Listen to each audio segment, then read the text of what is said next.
Goes to show, as long as you say you're eating tapas, you can get away with anything. So, hello. We are all here. Can someone say something so I can check my headset is working properly? Fuck you, Strahd. Whoa. Deeply aggressive. Also, my aquarium is throwing some mad lighting effects, so let's just kill that. There we go. The plants don't need light anyway.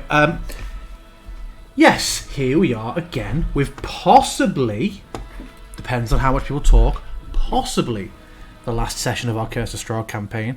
Probably not, though. Who wants to remind me, Halvor, what happened in last week's session? Nothing happened. Yeah, a bit of a low-key boring one, right? Halvor soloed Strahd. What? I hit him with a bone. It was very valuable. My primary tactical choice of the session was opting to not use a shield in order to be able to grapple Strahd with my free hand. And although it might not have been anything crazy, he did spend several actions having to deal with that. So overall, yeah, I feel it was a good choice. But yes, it ended with me stabbing him in the neck and him saying, "Tell Bartandalus, I'm sorry." I love that your summary didn't include that we're all dead now. Yep. Yeah, well, that's because you're not important. Oof. Also, I'm not sure why my Strahd was ever so slightly Japanese.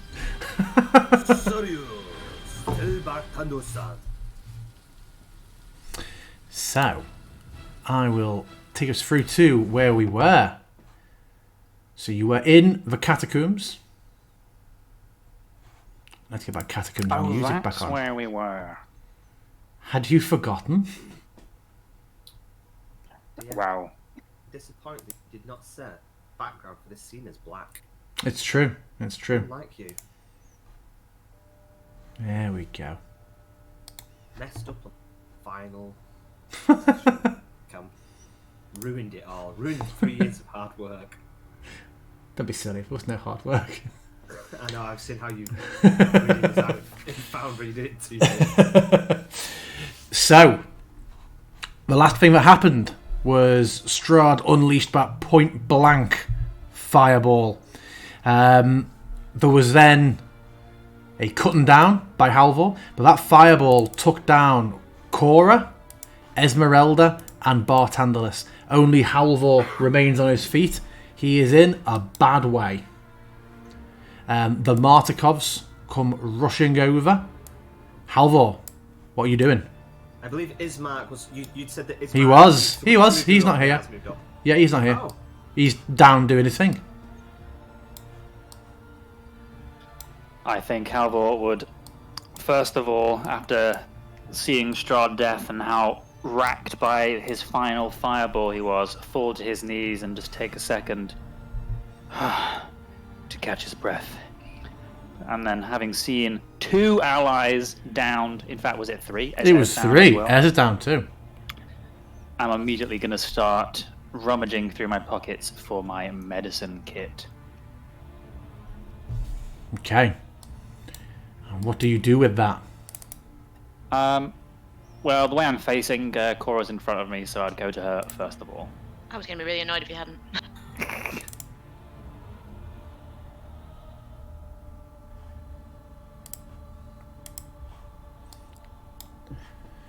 So I take it you are going to... bleeding. You're going to stabilise her, are you? Yes. And I suppose I should probably be like, Esmeralda, Bartandalus, help them! I mean, help Esmeralda and Bartandalus, not that they should do things. Yeah, and the Martikovs will rush over. Muriel goes down to Bartandalus, Adrian to Esmeralda, and they are also both stabilised after a moment of a bit of care from the Martikovs. Didn't we give it was used. a healing potion? Ah, bugger. No, she gave us back on the. Yeah. Bridge, didn't she? Yeah. On the parapet, I think, when she gave it back. But yeah, it was returned to you. You were like, however, now we know your deal, I'll be taking that little dose of HP back off you. With that, I'm going to leap back up and be like, did anyone see which way the mist went? And at this point, Ismark appears, wielding a stake. Just a great cloud of it rushed past me. Heading to the south. What happened here? This is where Strahd was annihilated, but we must get to his body and finish the job. When we slew one of his wives, the body returned to a sarcophagus where we staked her. Hopefully, the mist has returned to Strahd's body, whatever that may be. So, Bartandalis and Esmeralda and Cora, after a period of being stabilised and sort of supported by their allies, you all have 1 HP and become conscious again. I need all 3 of you to make me a Constitution saving throw. Bart's, I think, is now 14. Ez's is 16. Cora's is 12.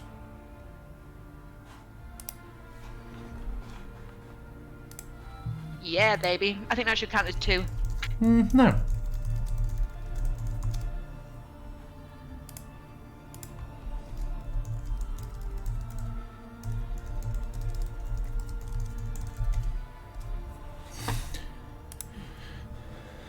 Ooh.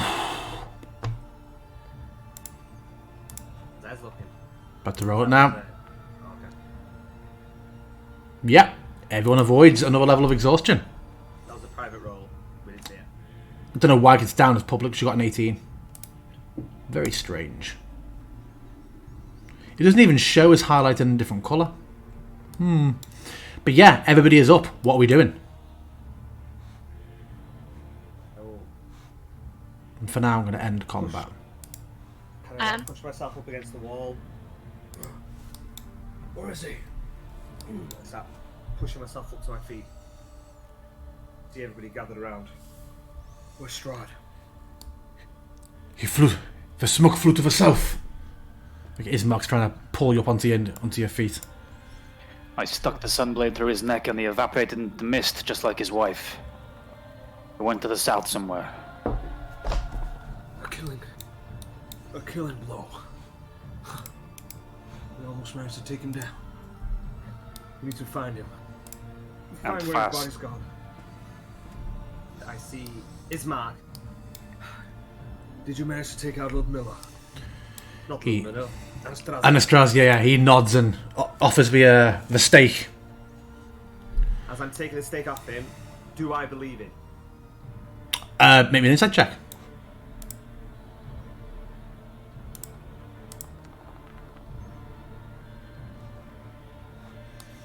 He's got a steely glint to his eye.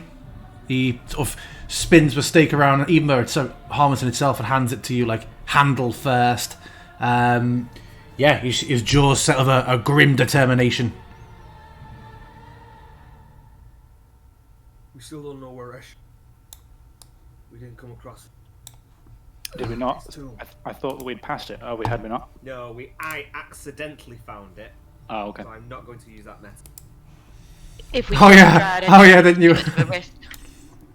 I accidentally targeted him. Yeah. That was it. So I will look to. Are all the undead gone? Yeah, they all cut down. He's just blasted through them. Some good spell work. Miez, Helvor, and Cora. We need to head to the south. Look for Strahd. The rest of you should spread out. Try and find Ash's tomb. End him before he comes back. We don't need him creep around in the darkness. So to give you some of the names as you're spreading out around, looking where people are. Cora, the one you're next to, the stone door of that crypt lies on the floor. Its inscription is obscured by fog. The crypt gapes open, and inside you can just see a skull, some bones, and a few bits of rusted armour lying atop a marble slab with a leering stone gargoyle squatting at each end of it. Do we know what we're expecting? Do we know what we're expecting to see if we see Strahd? Like, what did we see when we saw the other guys? Did we see like a mist, a body? What did we see? You haven't seen in character yet. You don't know. The others turned to mist. They came up like Yeah. a pearlescent mist, but we This didn't fog see that's Strahd. been covering the. There's just a, yeah, Floor there's here. just a fog clinging to the floor and it lapping up against the the catacombs. Is it everywhere? Yes. Or is it just specific? Oh, okay. Just looking at ones nearby. This one here says High Priestess Ilona Dorovnia, a trusted confidant as well as a flexible and practical politician. There's so many. Oh yeah, sorry, she's gone. This one. I don't. To be honest, I don't think we'd be stopping reading them. Okay. Okay. Straight south, though, right? That's fair enough then. Well, yeah. Well, aren't we waiting for one that says Strahd, though? Well, I don't think they're going to be on these little muggle coffins, are they? Well, I think I would be wanting to glance at them in case we spot Esches on the way by, but overall, heading at a pretty brisk pace. Yeah, I think it's going to be glance at a name if we see it and go, then nothing. Okay, tell you what, I'm not going to ping things then, I'm just going to say things as you pass some of them, because some may jump out to you. So, based on your characters, you have Piddlewick, Fool of Dorfinia, Kazan, his word was power. Mental note. Who saw that one? Which one was it? You Bartandalus. That one. Said Kazan, his word was power. We'll stop at this. Is the door The doors on the north. on the north? Okay. Yeah. I'm gonna try and do it on my. Oh, do you know what? I'm not. He might be a fucking lich. I'm not, but I will make a mental note. Okay. I'll say, I found Kazan's tomb! As I'm passing Halvor slowly as he's kind of getting it, because I'm staggering slowly. There's Stabal Indibak, King Katsky, Artemis, Builder of the Keep, Irina Koliana, Sasha Ivliskova, This is still up over here. Escher Vo... Oh, no, wrong one. That's not right. Where's Escher? No, I popped them the wrong one. Where are we? I'm in the wrong one. We've got here, Petrina Velikovna, wife. Escher von Drast. Oh, is this one? Is this one. This one, as I'm coming up to it. Yeah. I found Escher's! This one here, Halvor. Yeah. I add to Naka to aid Halvor. I will touch him and give him, I think guidance will give him a D4. And I will retrieve the crowbar from Cora's backpack and try and pry it open. I'm there with an arrow ready. Oh no, we can't go arrow. We've got to go a stake, haven't we? Sorry. This silver light over here is still open, yeah, dear? Is what, sorry? This silver shimmer of light is still... Oh no. Yeah. Halvor handily has a crowbar / stake. It opens.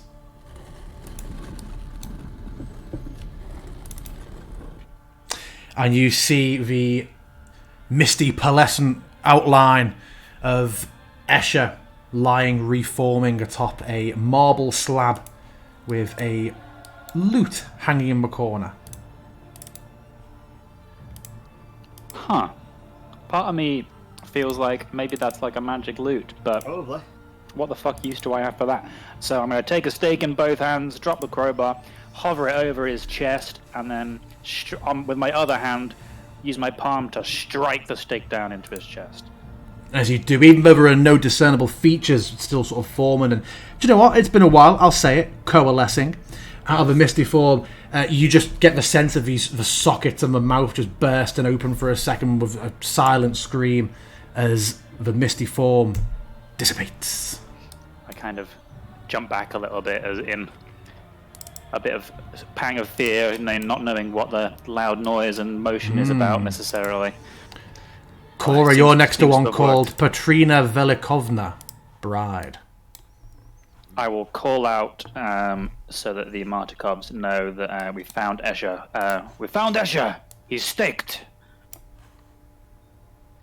I'm not moving them all after you, but assume that if you want them to be, they are with you. Sure. Let's have a look. Just telling you other ones. We've got Stefan Gregorovich, first councillor to King Barov von Zarevich. We also have... Oh, I can't click that one. So there we go. We also have a crypt missing its door. This one, Halvor seems to have no door. Oh, except I put a door in it by accident. Can I see into it? You notice as you peer inside a lot of web. A lot of just like webbing, thick cobwebs hanging inside, almost blocking the doorway entirely. I don't like this one. There's a thick webbing blocking it. I'm worried that there might be something inside that someone accidentally targeted last session. Am I seeing anything different in here, DM, from when we Absolutely nothing different. It is exactly as it was before. Overall, I think I'm gonna ignore it and keep going. Okay, Cora, you see Prefect Cyril Romulich, beloved of King Barov and Queen Ravenovia, High Priest of the Most Holy Order. Anything I'm seeing? You see Pascal Offenheis, Chef Deluxe. You also see Baron Iglaze Druff. Baron Iglaze Druff. Yeah. Hold on, Cora.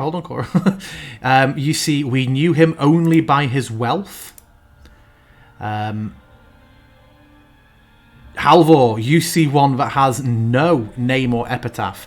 But above the door is carved, "Pass not these portals, ye foolish mortals." Ooh. Cora, That doesn't sound good. you just see claw marks. Whatever name was on this crypt has been obliterated by claw marks. Which one was the past, not these portals? That was this one, next to Halvor. Between you and Halvor, you have Sir Klutz Tripolotsky. He fell on his own sword. And Are next... we shouting these out as we're running, guys, or are we just reading them to ourselves? I would probably be reading them and only calling them out if I thought they would be super relevant. And Bartandalis, you're next to King Dostron the Hellborn. Do the claw marks on this one look like they're fresh, or do they look like they're old? Make me an investigation check.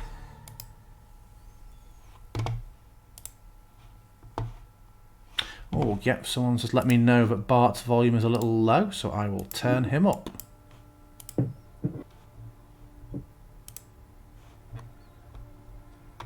It's because I have my mic moved further away so it doesn't pick everything up. Now I bet you'll see it too loud. Let's have a look. 12, difficult to tell, Cora. There's dust and webbing around the room. You see that although there are gouges across the sign, there doesn't seem to be any sort of like sediment or loose plaster or masonry on the floor, so it doesn't look like it's happened very recently. But it's literally only on this one. Yes. Okay, I'm going to leave it alone. You see, Cora, Growlmore Nimblenobs, Wizard Ordinaire. Nimblenobs. Yeah. From Ankh-Morpork. Yep, you see one where the door is kind of singed where you are, Bartandalis, and you see Basophiles, the most noble of steeds. Maybe the flowers grow ever brighter where he tread. But he's not dead yet, is he? No. Damn. Well, I mean, he might have died and then he's been brought back as a hell nightmare. Yeah, but we can't kill him in there. No. Halvor, you see General Croval Mad Dog Grizzlek, master of the hunt, a leader of hounds and men. What do I see in the distance? In the distance, let me show you what you see. You see a portcullis that has fallen down and has blocked the way. But beyond it, you see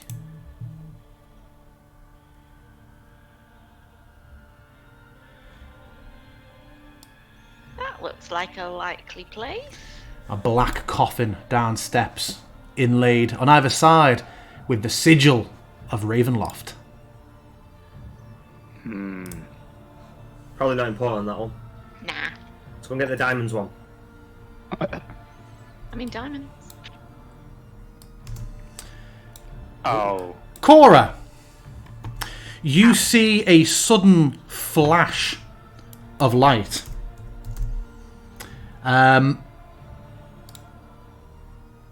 There's a burst of dark blue light that just jumps up from the floor, and Halvor disappears. Oh no! Immediately, in his place, as the light fades, you see 2 skeletal figures, and I would like Cora and these skeletal figures to roll initiative. Oh shit! Am I not? And were she to call out, well, you can't see. If Cora were to shout out at seeing them, we can absolutely add Bartenderless into that initiative as well. Oh, I will definitely Yes, shout out. I thought that you may. There's Barty. Let's get him in. Get Barty in. So did she see Oh, Halvor disappear? sorry, I just clicked both your initiatives. You can re-roll if you're absolutely traumatized by that. Yeah, she saw Halvor just disappear in a burst of light. Oh, they're not scared. Oh god, they're whites. Oh no. Are the rest of the team following us down here? They are going to be working their way down. Yeah, Ez will certainly be here, and then let me get the others as well. Because obviously everyone's on 1 HP. 1 HP. I now have 11 HP because I had one last Tylus to use. Woohoo! What I'm going to do, with these being whites, I am going to say... Where are we? Let's get them all. Can I not group them? That's unusual. There we go, I can. At the level that the Martikovs are at, and yourselves, despite your low HP, if there's ever like more than 2 people acting before any white, I'm going to get rid of the white and say that it's killed before it acts, because they don't have the most HP, and you have a bit of a gang here. It would be a bit ridiculous. So let's see how high everyone rolls. They're all dead. Yep, so they're both dead. So you all quickly react. There's a blasting of spells and firing things off, and yeah, they are taken down. Halvor! Seeing where Davian is, I will say to him, "Stop, Davian! Don't go any closer! Halvor disappeared right in front of you!" That's a good point. I did kind of just move them down thoughtlessly. One second, let me just jump back. Yeah, that's fine where they are. Halvor! You just see this blue burst of light jump up around you.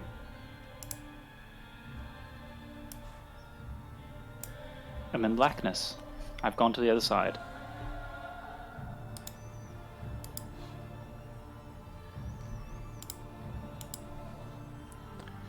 Oh. You find yourself a dank vault of a 10-foot high ceiling. The room is awkwardly shaped and smells of rotten meat. 15 stone coffins are scattered throughout the vault, all oriented with their heads pointing north. The floor is covered with human bones and rusty swords. Do I find myself standing on that kind of plinth thing? That's just where the light came in. Is it as if I stepped through some kind of portal, though? Like that's the entrance? It would seem so. But then you also begin to hear movement. And groaning. And the coffins around you begin to open. Oh, shit. Can I be doing something while this is happening? This is kind of happening simultaneously at this point, but for a few seconds while your boys are being killed. If you're looking to send a message or something, you can, yeah? Yeah, I'm gonna start running south. I'm just gonna take out my trick tube and just put a coin in it. Okay, yeah, so Halvor, you hear in your pocket, but also Halvor, roll initiative for me. Oh, Jesus Christ.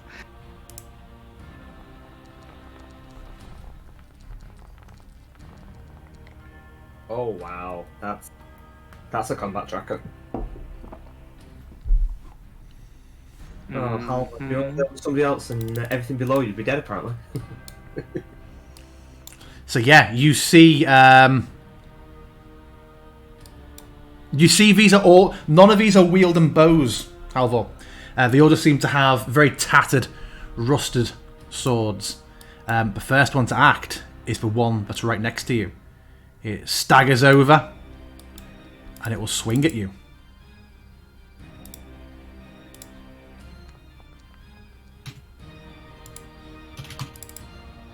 hits. Oh my god!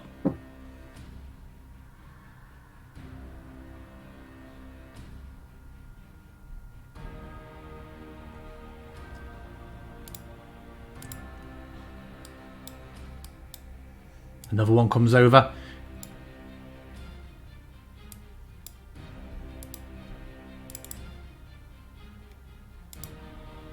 Are we supposed to be able to see this scene, DM? Do you know what? Let's pull. Right, so you're not here. Let's pull you both on with a little token. Oh, So you're in the spectator's box. hello. Misses. Spectator. Next one comes over and just readies his sword, looking to block the way. You are aware of the coin that has landed in your trick tube, Halvor. Super aware. I don't think this one can get over. Oh, no, this one starts to come over. Now it is you, Halvor. Oh, fuck me. I am going to use my action to disengage, and I'm going to start sprinting. You see at the end of the shaft, there is a rusted ladder heading up. Oh, thank Christ. I was like, oh my god, another dead end. I'm going to run. I'm going to use my bonus action to run again, and I'm going to try and start climbing. So you're going to leave Bartandalis and Cora down here? Absolutely. How much movement do you have then, sorry, with your dash? My normal movement is 40 feet, so I'm not sure how much I just used. I think I've got 10 more feet, I think. Okay, so you start to ascend. Upstairs, Cora and Bartandalis, what are you doing? So could we see anything on the floor where he went down? No. Just, well, other than the skeletal remains of those two wights that were just killed by your gang. What are you doing? I'm sat there with my trick tube waiting to see if anything comes back. So, and then I'll turn to Cora and say, I send a coin. We don't know what's Why? happened. It might have just disintegrated it.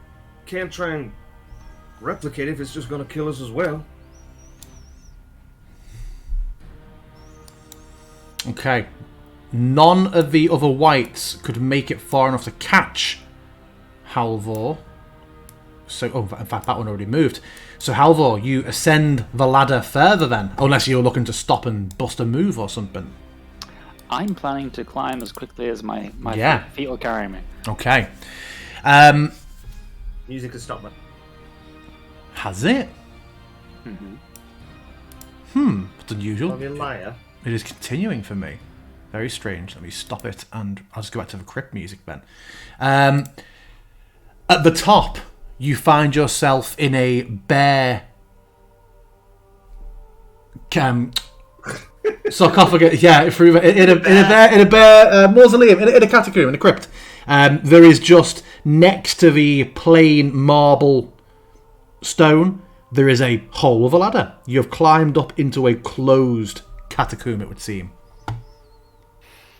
Oh shit. Like I'm in a crypt box kind of thing. Yes. Okay. I hopefully will have put a bit of distance between them since I'm a speedy boy, so I am gonna try and, if I can, force a door. Okay. And I should probably start shouting. If I think I'm in a crypt, I'll probably start to shout, "Help! This way! Help! I'm here!" Make an Did we athletics hear check. anything? Did I just trigger something, DM, moving there? You did.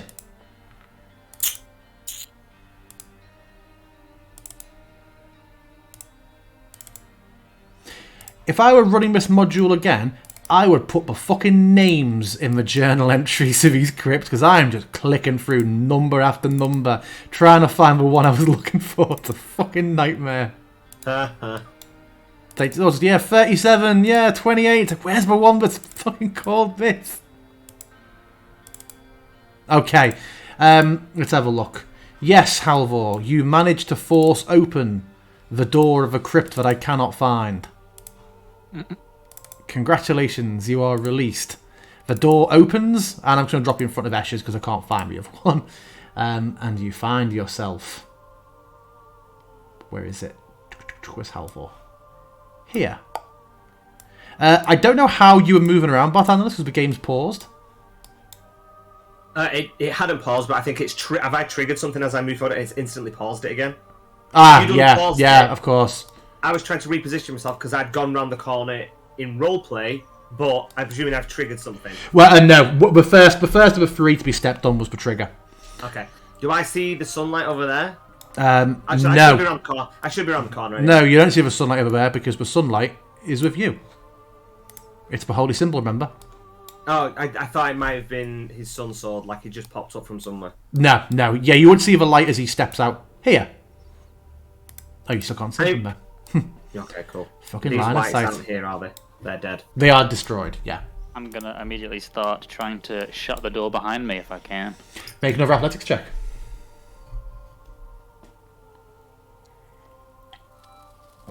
Slammed. Absolutely slammed. I run towards the light. Oh, I was teleported below us. There's whites everywhere. The door is shut again, but who knows if they can find their way out. And my hands on the portcullis. Look inside. We need to move quickly. So you see black marble steps descending to a dark tomb that has a vaulted ceiling 30 feet overhead. The essence of evil permeates the very air, apparently. The smell of freshly turned earth is here. Settled into the dirt on the floor is a shining black coffin of finely waxed wood. You can see even from here the coffin's fittings are all of brilliant brass and the lid is closed. South of the coffin are 3 gloomy alcoves. An iron lever protrudes from the north wall, east of the tomb's entrance. How would you know that from the description? We can't see that. What a strange thing to put in the description from outside the tomb. Okay. I think there's probably a lever inside here to open the portal. I stepped to one side for Halvor to try and bust it open. Go on, Halvor. Roll us another nat 20. I'll touch his shoulder and cast guidance on him. I will Lord's blessing. Help us now. take the crowbar and hopefully use that to get it going, since it looks old and stiff. And try and open it. Can I assist him? No, you already has guidance. You already has advantage. No, wait. No, guidance is... default. Yeah. Tell me how you're assisting him, Cora. Oh, he's 29. He's lifted it. You just hear a screech and like a cry of protest from the fittings, but eventually, with a very a noise very unusual for a portcullis, you're able to lift it.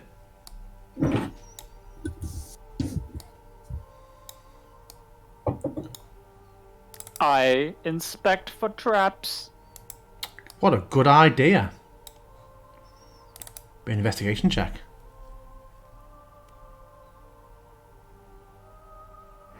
I'm not very smart. You detect no traps. Excellent, I step forward. Really? You let anyone else maybe investigate first?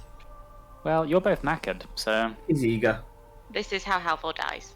Well, to be fair, with disadvantage, Barthandless is probably more investigative than I am. True.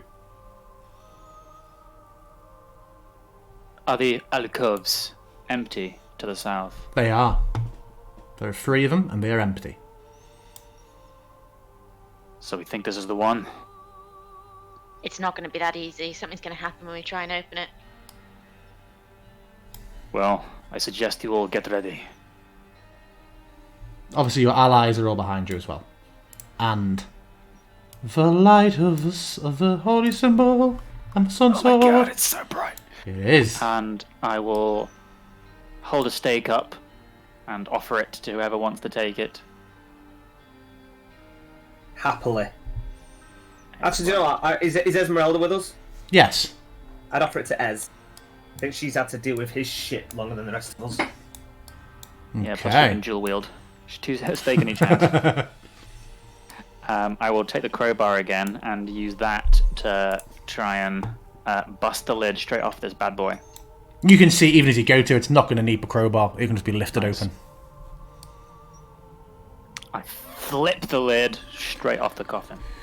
And inside, the coffin is filled with dirt and lying, eyes closed on top, hands on the chest in the classic pose, is a slightly immaterial but slowly reforming form of Strahd von Zarovich. No way, I didn't think it'd be that easy. I mean, it would have been less easy if one of us had stood on that trigger trap. True. Oh, if it had been me, and I would have had to hobble with half movement out of that room, fuck me, I would have not been coming back. No. What are we doing? Strahd lies before you. Okay. Well done. Let's waste no time on. There's no time for less words. Do we need to get rid of this dirt, or is it fine? It's fine, it's fine. And Ez just puts the stake on his chest, takes her axe, myself with the sun sword. Takes her axe, and by the blunt back of it, just drives it in hard with a single strike. The entire body spasms, and just an inhuman and a far too long.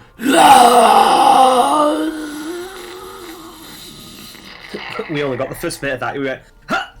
And then I'll just cut off. It went on for. No, it was always, you went. But yeah, a long cry that echoes off the walls, and the body burns up before you, and just dissipates. There is no mist. There are only burnt embers, and after a few seconds, they are gone too. Is it done? I can't tell if this is real. What if it's an illusion?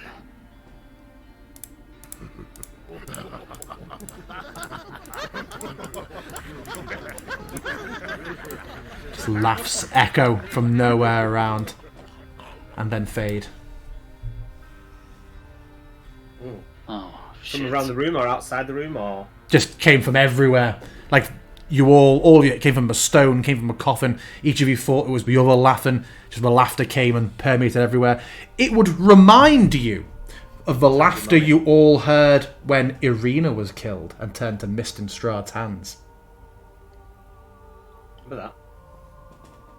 But Irina was always going to come back, wasn't she? But then everyone does in this place. Mm. I want to have a look in these alcoves. Make sure there's no secret rooms with real coffins. The alcoves. They'll kill. Okay.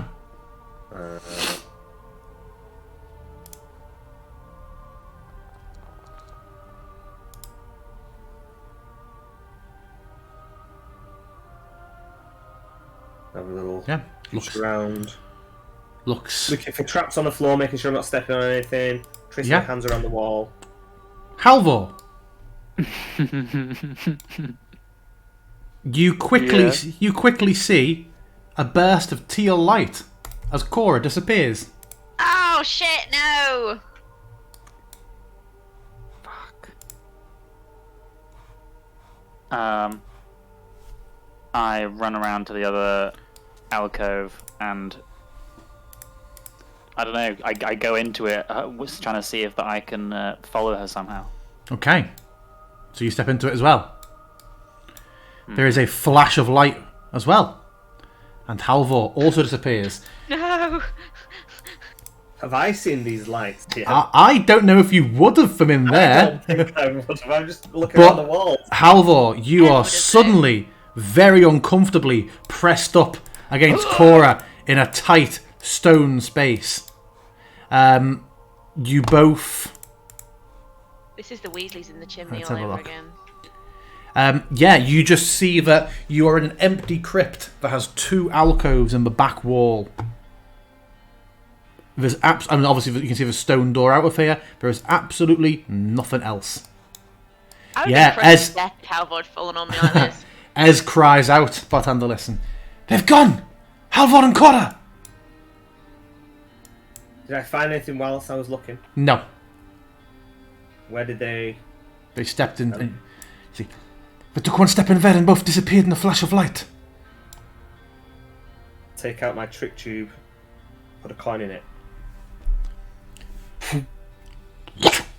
Halvor, a second coin appears in your trick tube. Well, actually, and I will look. I'll have a look through the eye thing. I don't know if you said it was. Yes. Did Halvor have his sun sword out?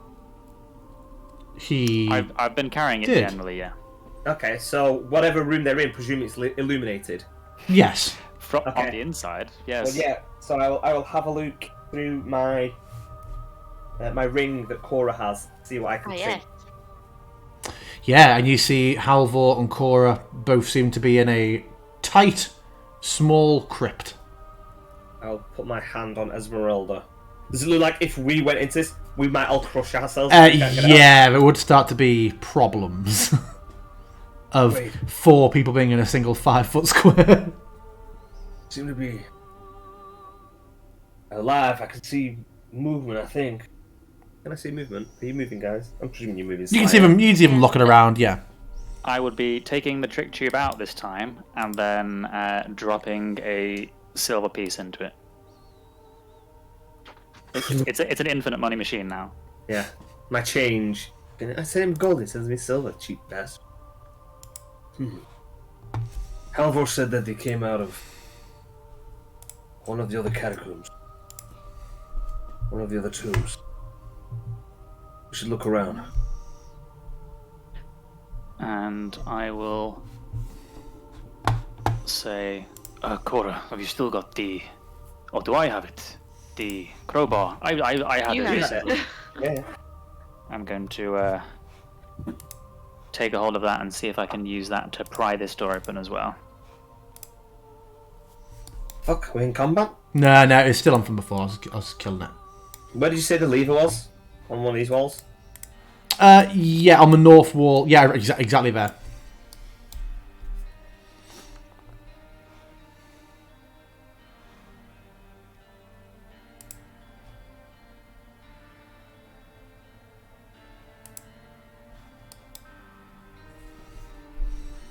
So is that you opening the crypt, Halvor?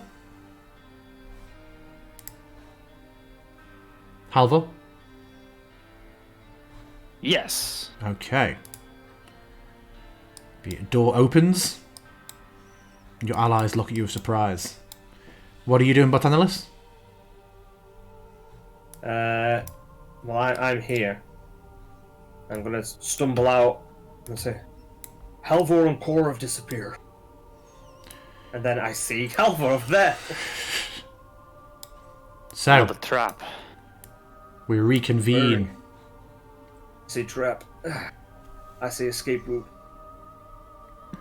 Good point. But yes, it transported us straight into that sarcophagus. There was no going below into the room full of whites this time. Thank God. Muriel looks over to you all. Is it done? Did you manage to... Is he slain? It suddenly seems that way. There was some scary laughter afterwards, though. It didn't feel right to me. We heard it. I look around to Davy and... Do you know what that could have been? He shrugs. I certainly think it's worth our time exploring the rest of the crypt, especially the part with the light barrier. Yeah, that seemed more protected than his tomb, which is strange. There's also the portcullis to the north. That's true. Should check them both out. Maybe there's 2 bodies or something. Oh, So- by the way, about Andalus. I forgot to tell you. His final words after he blasted us all with a ball of fire and I stabbed him in the neck. As he was burning to ashes, he said, "Tell Bartandalus, I'm sorry." And I look to Halvor, and then I look to the rest. What does he mean? He was making similar sentiments. The night that he killed Anya. That he's sorry? Something like that. More of a deal that I've potentially made. I don't think that he's sorry for what he's done, but more that he feels sorry for me for what I might have done. So, are there any crypts you want to pay particular attention to that I've read out so far? I think you have had them all read out to you now. There were a couple potentially of interest, I think. I would say Kazan's more than any. There was the Architect and Kazan, who I thought were the same people, I think it is. but they were two different. Was Artemis the Builder, and there was Kazan. His word was power. And then there was something about portals. Don't pass beyond the portals. Oh yes, yeah. Sorry, Halvar and Cora. When you busted out of that one, you'd have seen that's the one you'd come out of. Okay. Where's how Kazan was? Kazan was, I don't know, further up here to the north. It was, wasn't it? Ah, there we go. Yes. Would you like to go and look at the Kazan one then? Well, if we're walking past this area up here and the lights are still on, then yeah, I guess we'd head to Kazan because that's the one en route. I'm just kind of hobbling. Yep. Out of breath. Trying to recall which one was Kazan's. I believe this one. Close. No, it was this one. It was a north wall one, right? Yeah, and above the door you see again inscribed Kazan, his word was power.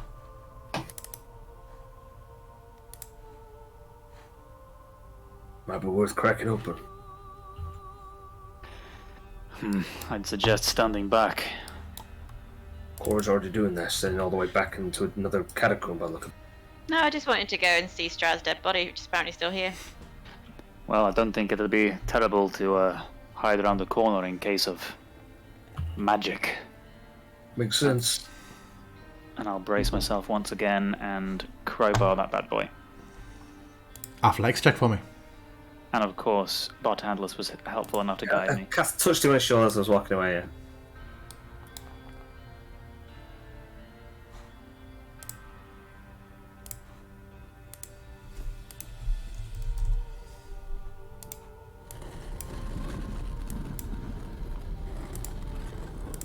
Halvor. Inside, you see a skeleton draped in rags lying atop a marble slab in the centre of the crypt.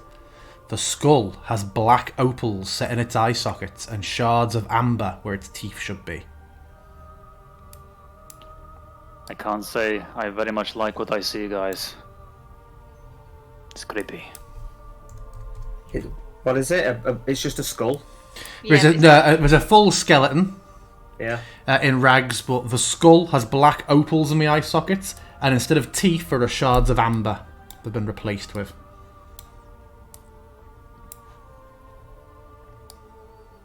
Maybe we shouldn't mess with it.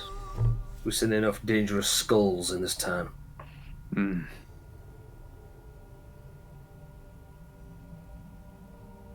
you want to visit the one that said he was full of jewelry or something? We leaving that one, yeah? I'd close the door back up. Just a thought, guys. Okay. Amber.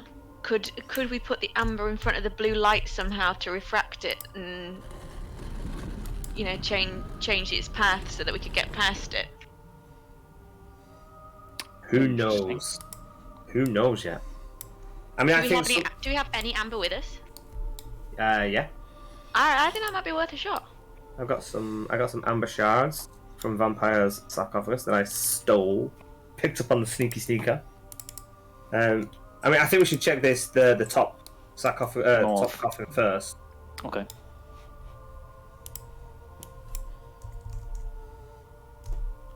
It's more well lit. You see white marble steps descending down to a tomb that has a vaulted ceiling 30 feet overhead. A stillness, a calm amid the storm is felt here.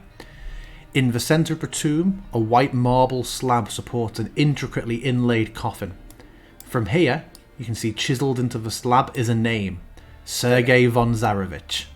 To the north, behind the coffin, are 3 alcoves.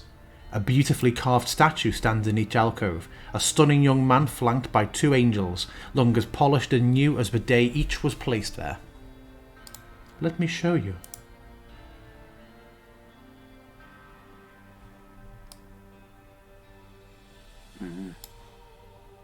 Do you think we must enter and check it out? Maybe. Very well.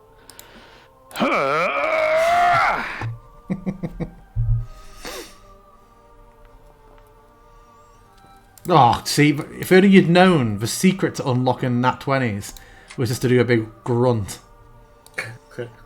That's like the third one for yeah. opening a door. You lift this portcullis as well.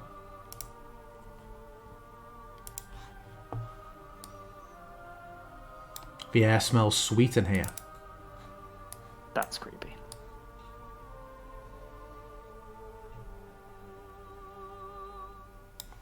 Are you opening the coffin, Halvor? Well, I hesitate and turn to Coram Bartandless.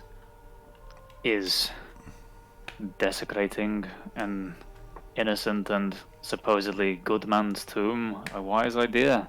I worry that it might be, I don't know, trapped. I'm not sure Strahd would have had enough reverence for Sergei to treat his body well and to keep it.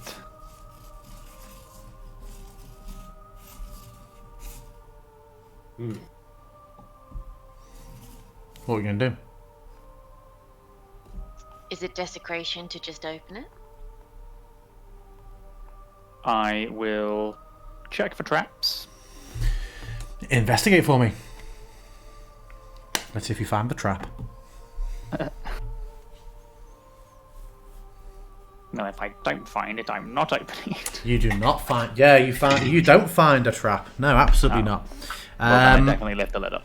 Okay, yeah. You lift the lid up and... Flash of blue light, disappear again.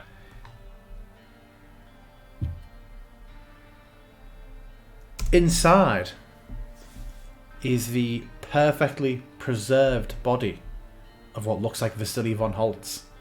Slightly pale, but eyes closed just as if sleeping. The flesh seemingly magically preserved. Wearing a beautiful, shining set of armour. See, armor familiar. No, very like almost like platinums and golds. It's a very, very, very beautiful, intricate armour. It's almost strange to face again after so long. It's also strange seeing it so perfectly preserved.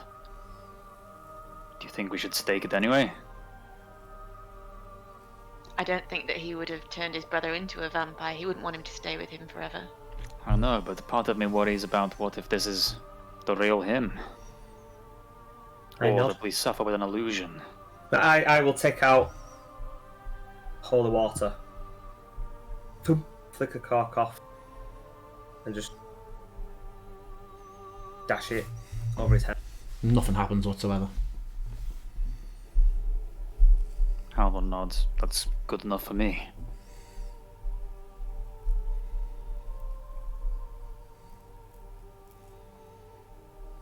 Should we check out the mist wall, or are there other sarcophagi that we should look at?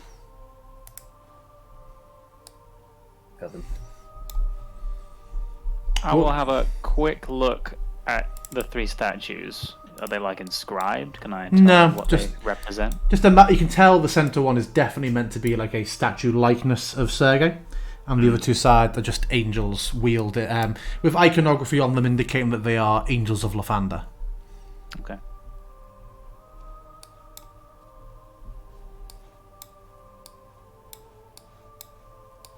I will look to the angels of Lathander. Does he have any like Lathander stuff on his arm or anything? Yeah. And I'm going to kind of say a quiet prayer under my breath, and I'm going to remove the holy symbol of Ravenkind and put it around Sergei's neck, gently lifting his neck, and placing the symbol on him. Okay.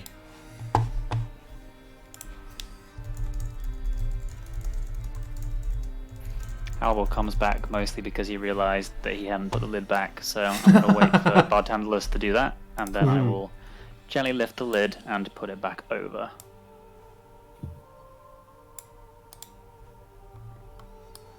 So inside his coffin is now lit up. Yeah! Fuck!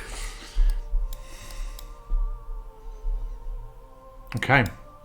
Is it the mist wall one now? Yeah. For expedience's sake, we would say here that nothing you do manages to let you pass anything biological or magical through the mist wall. However, Muriel, seeing the small space behind the statues, transforms into a raven with blue wingtips and manages to kind of like hop and squeeze her way round behind the statues until she's on the other side. Checking out the coffins, she would just tell you that the coffins are inscribed as being King Barov von Zarevich and Queen Ravenovia van Royen. She also tells you that the window looks out to the sweeping floodplain of Barovia and the village of Barovia. Although in the basement of Ravenloft, it would seem that this wall and these windows are still high in the pillar stone overlooking the valley, and is essentially an overlook. Ah.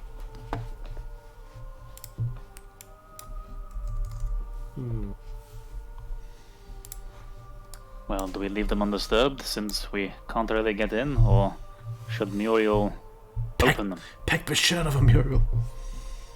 I think she should open them, at least see what's in there. If you don't mind, Muriel, some light desecration. We're not going to do anything. We just want to see that the real parents of Strahd are in those coffins. Do you know what the real Strahd parents look like? She tells you that the north coffin holds a beautifully sculpted, life-sized wax effigy of a man. Beneath that, the bones just lie in a compartment. The south coffin holds the tattered bones and a tattered white shroud, and the bones of Queen Ravenovia. But she doesn't get a wax figure. She does not. You would possibly remember from your lore at this point that his mother died here, the father died back in where they came from, and Strahd sent for his remains. So they were kind of, shipped along in a box, and he would have an effigy made, whereas the mother actually died very, very close to Ravenloft when she was on her way here. So they had an actual body to do an actual burial. So, yes. Into my mind. Oh, fuck's sake. Tenebrous. One second, man. wait, I bet it was a fucking update. Why would you not have checked this before like I wasn't going to speak to in this session? Come on.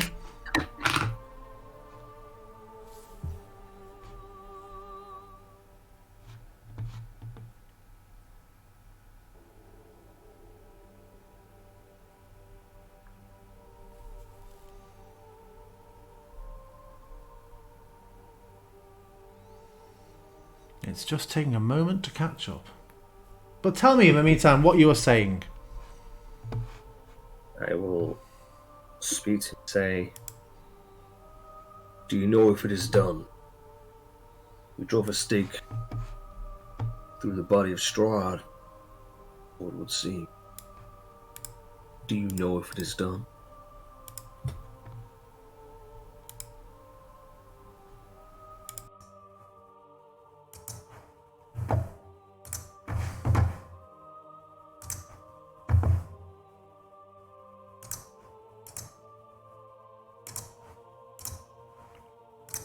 New number, who this? Testing? There we go. He has been staked before, but Vampire still chokes this land. Vampire is still loose, and so Strahd shall return. Look, does it say? We've still only dealt with Strahd temporarily. It is Vampire who we must end now.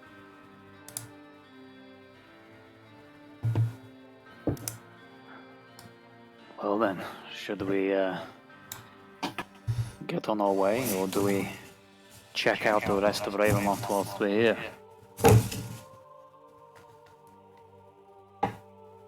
For example, I'm certainly curious as to finding more diamantes.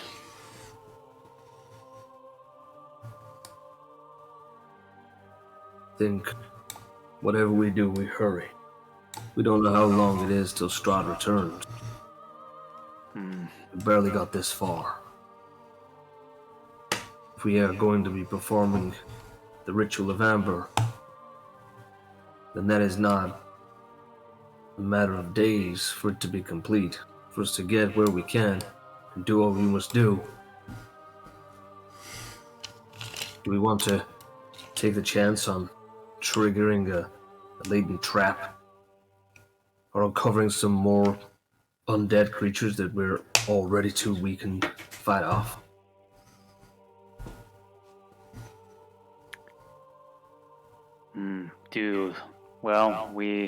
Should we have a nice sleep in Strahd's bed before we go? Let's just get out of this place. Do you want to stop by the treasury before we go? Not that we ever found it.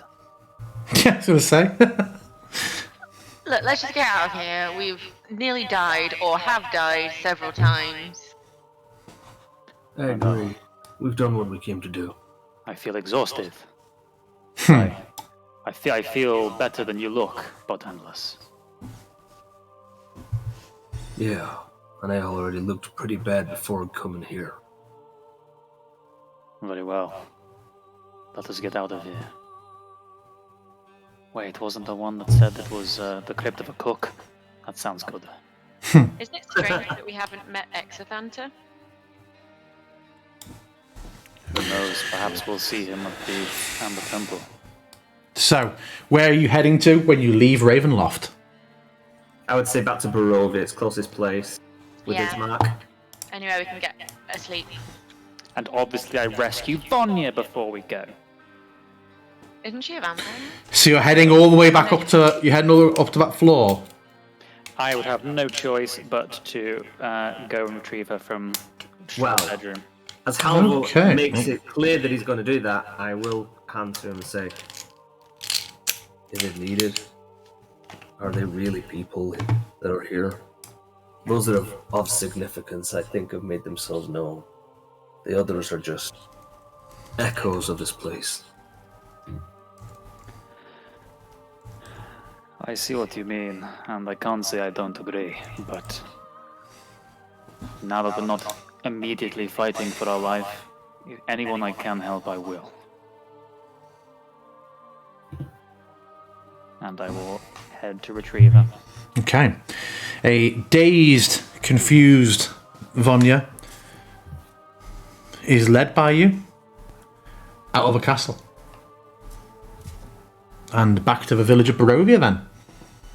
well, en route to Barovia, I'd say cut into Mordenkainen's waterfall. Oh, We have seen or heard anything of the man, so... He was off fighting Ludmilla. Yeah, and then we got up there, and him and Ludmilla were both disappeared. We went back to the same place. You find as you head down that behind the waterfall is now just stone. We never saw a Ludmilla Yes, you did. area, did we? Did we see a coffin? What's No, it? Ludmilla's coffin was in the Amber Temple. Mm-hmm. Ah, okay. But yeah, Mordenkainen's cave is gone. He fucking left us. Does that mean it's possible to leave now? Or does it mean, like, with the ladies three, that Oh, his work here is done? But I think that his issue was he couldn't leave via magic, much like everyone is trapped here. But well, who knows? Maybe he is just moved somewhere else. The fact that his whole area that he used to live in is no longer there suggests more than he just left. Who knows? He's so powerful that he could shape the land to his will. I've seen his spell book. There are various spells in his name, such as his private sanctum. Perhaps that was one such thing that we'd stumbled upon. Well, let us not tarry. Let's head to the village. We could all use the rest. Do we notice on our journey anything different about Barovia? Does it still look the same as when we entered Ravenloft? yeah, everything seems the same so far. Does the sky look clear now? No, it's still overcast.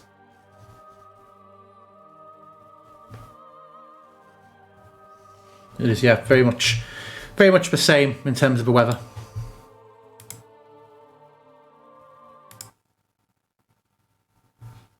So, you find yourselves back at Ismark's house. If preferable, we can enter a bit of a narrative summary period. I imagine Bartandalis, well, I imagine first of all, everyone would rest. How many days are we looking to rest for? Some of you are more exhausted than others. Do you want to take the chance and the time to rest fully? Or are you just looking to get... Yes.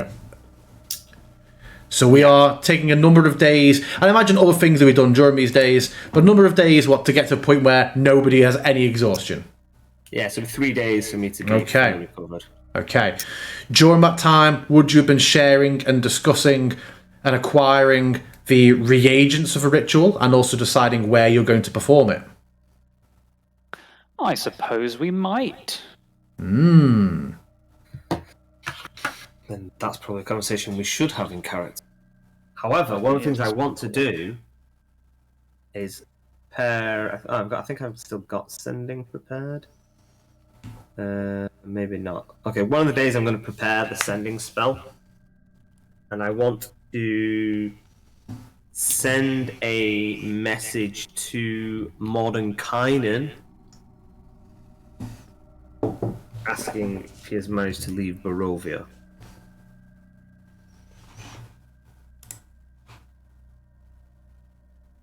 Did I get a message back?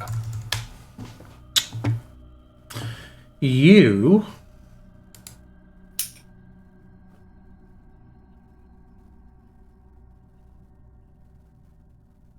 Roll me a D100. Ooh.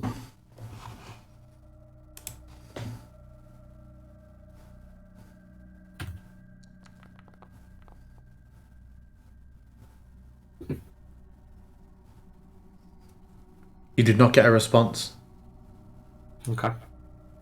I would like to send a sending message to Mephisto, but I will send it using his real name, which I learned, but I never got it written down. Okay. I will ask him, where is he? Is he still with Lady Vactor?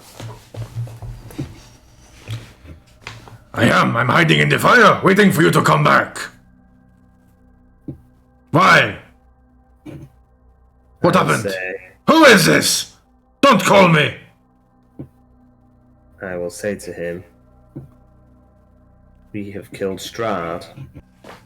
There may be a chance that you can leave this place. If you shall wish.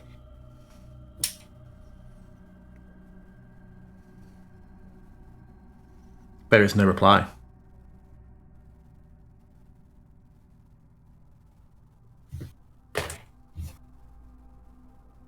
So you may have just absolutely bamfed straight away.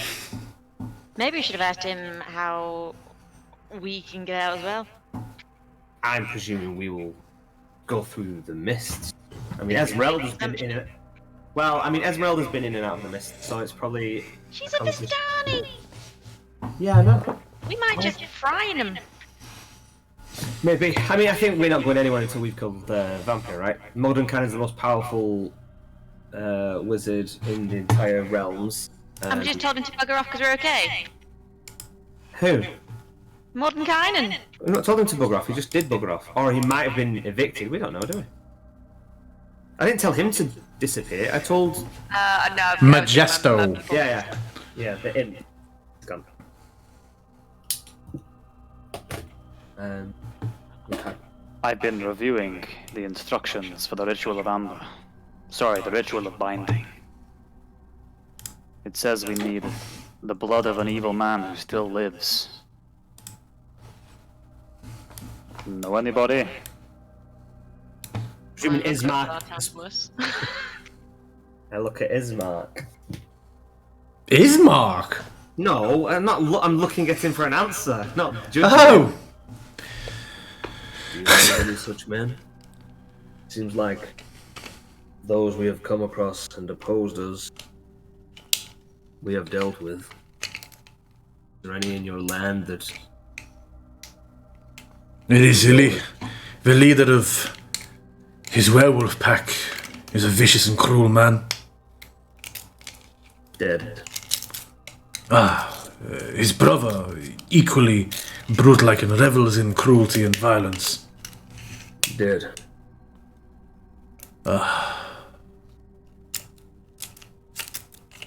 You said you had already killed Rahadin, had you not? We have. Exothanta? He is not alive. True, but Rahadin is also not a man, Here he was. so not a man. Why not? It's elf. It depends, I suppose, what you mean by man. I'm presuming not human. Yeah. Is it even a male? Exactly. Might just be mankind. Well, I'm not sure we know any evil women either. No, I've killed all them.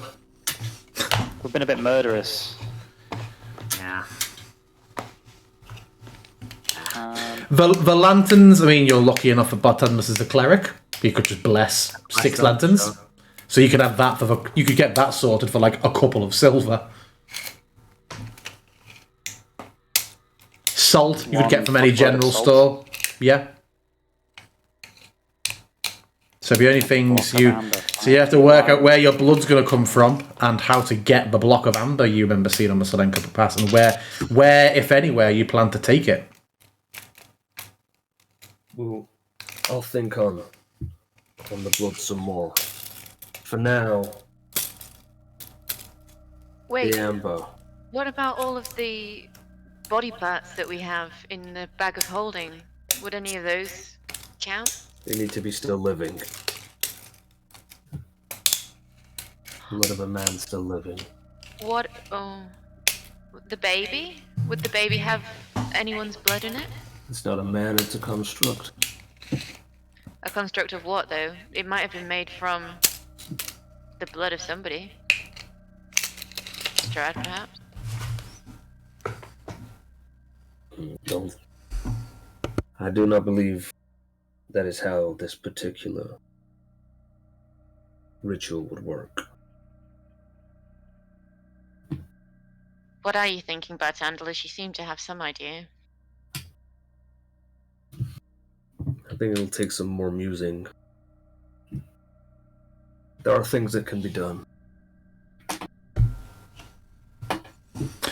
There are potentially other werewolves, potentially the leader of the Northmen, the Druids. Evil is an odd concept in itself. People doing evil deeds is specific. I do not know whether any of the werewolves would be considered evil. Cruel at times, perhaps, but some under the influence.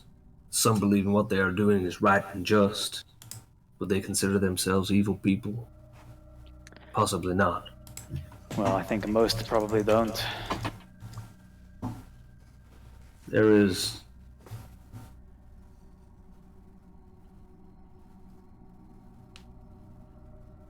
I have a ritual of my own. I performed it once or twice while we've been here. It is a ritual of ceremony. I performed it once for your father, Bismarck, at his funeral. He nods. I performed the funeral rites ceremony. There's another in which I know that is atonement. I'm able to take someone who is good, and there is a chance that I can, if they did something bad enough to be considered evil, then I could. There's a lot of banging and thumping coming from your end. I don't know what's going on. What's been put up by your mic? Sorry. I would be able to cleanse somebody of their sin, of their evil, and they could atone and be deemed good again, I guess. But it would mean that somebody would have to do something vile enough to be considered evil for their blood work.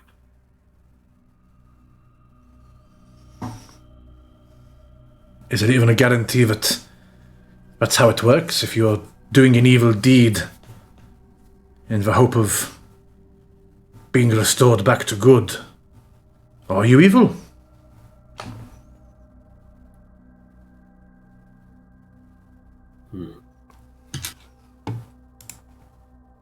Perhaps not.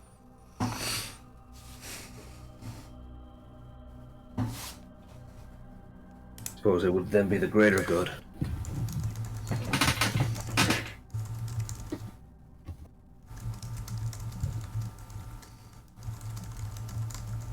I've done some dark things, but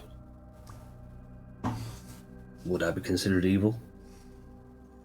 Would the Morning Lord have bestowed me with their gifts?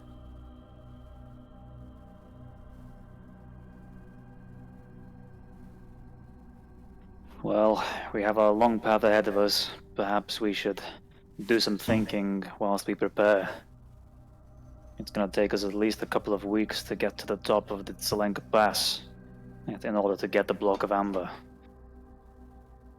Unless we have any magic way of traversing, or the blessing of the rock on our side, or the wings of Argynvost. Do you think he does taxi rides? What we will do with the amber? Where do we bring it? To me, I think that doing it at the site of the Forest Fane is probably the place that resonates most. It's open enough that we can create an appropriate circle. It's a holy site that we are aligned with. And it's one of the first places that we met on our journey through this place. Just feels right.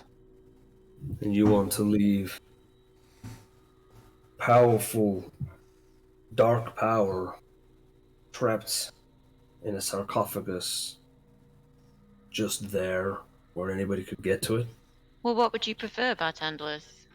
Well, I was more thinking that once we bind Vampire, should we be able, that we would move it and hide it away after that. Was the cave where we actually found the amber not big enough? Like 50 foot wide? You found it out in the open. You just found it out in the snow underneath the bridge from your snowy goblin overpass now. No way. It was, if you remember, it was from the you did detect magic when you were sheltering under, looking for the icicles, or the lightsicles, and you sensed it from below, and was basically a centuries old like horse and cart that had been transporting it, but had like died and been buried by snow over years. You had to dig, you had to like melt, you had to burn your way down to actually get to it. So you found it just out in the open. So enough that it could be performed there. Yeah, outdoors in the snow. Yeah, we'd be just halfway up to Selenka. Does it Esmeralda seem- has a cart that we could use for transport. Well, get it. Where? Well, to bring it down and then bring it back up if needed. You think the wagon could make its way up to Selenka? I mean, if wagons have been up there before. Plus, it helps when it has a magic horse and not a real one. I don't know whether it was carts. Was it carts that were the wreckage of a cart, or just wreckage of like pulling, like building the pyramids? No, it was because a cart was horse skeletons. Okay. Cart and horse skeleton.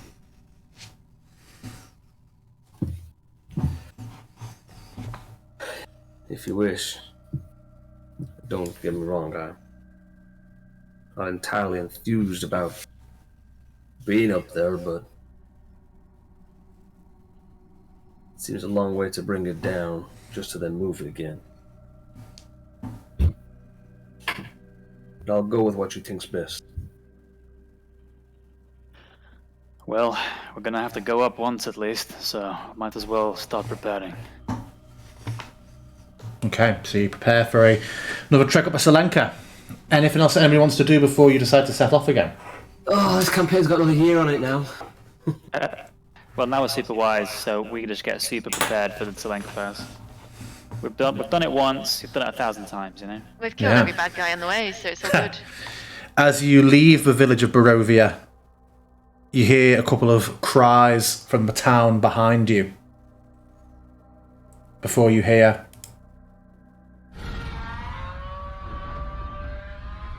My pet rock!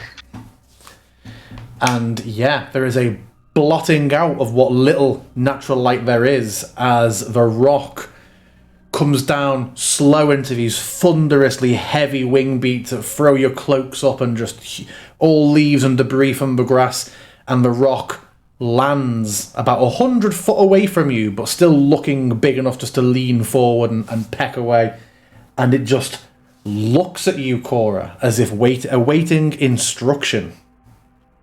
I really want to bow to it like it's a hippogriff.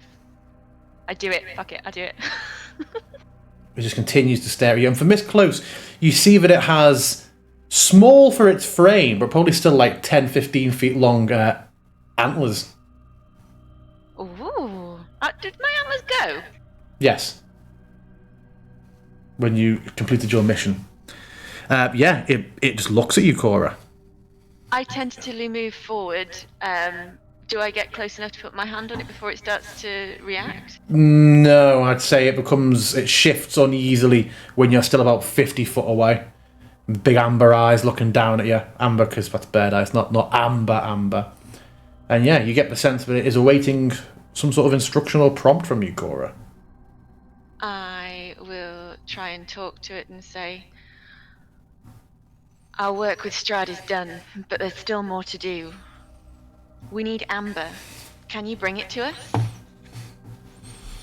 And you feel a slight sort of probing in your mind, Cora, like your thoughts, your surface thoughts are being read, and you find yourself thinking of where you found the cart, and you just get the sense of a lingering question in your mind. You're being prompted where to bring it to. To the site of the forest fane.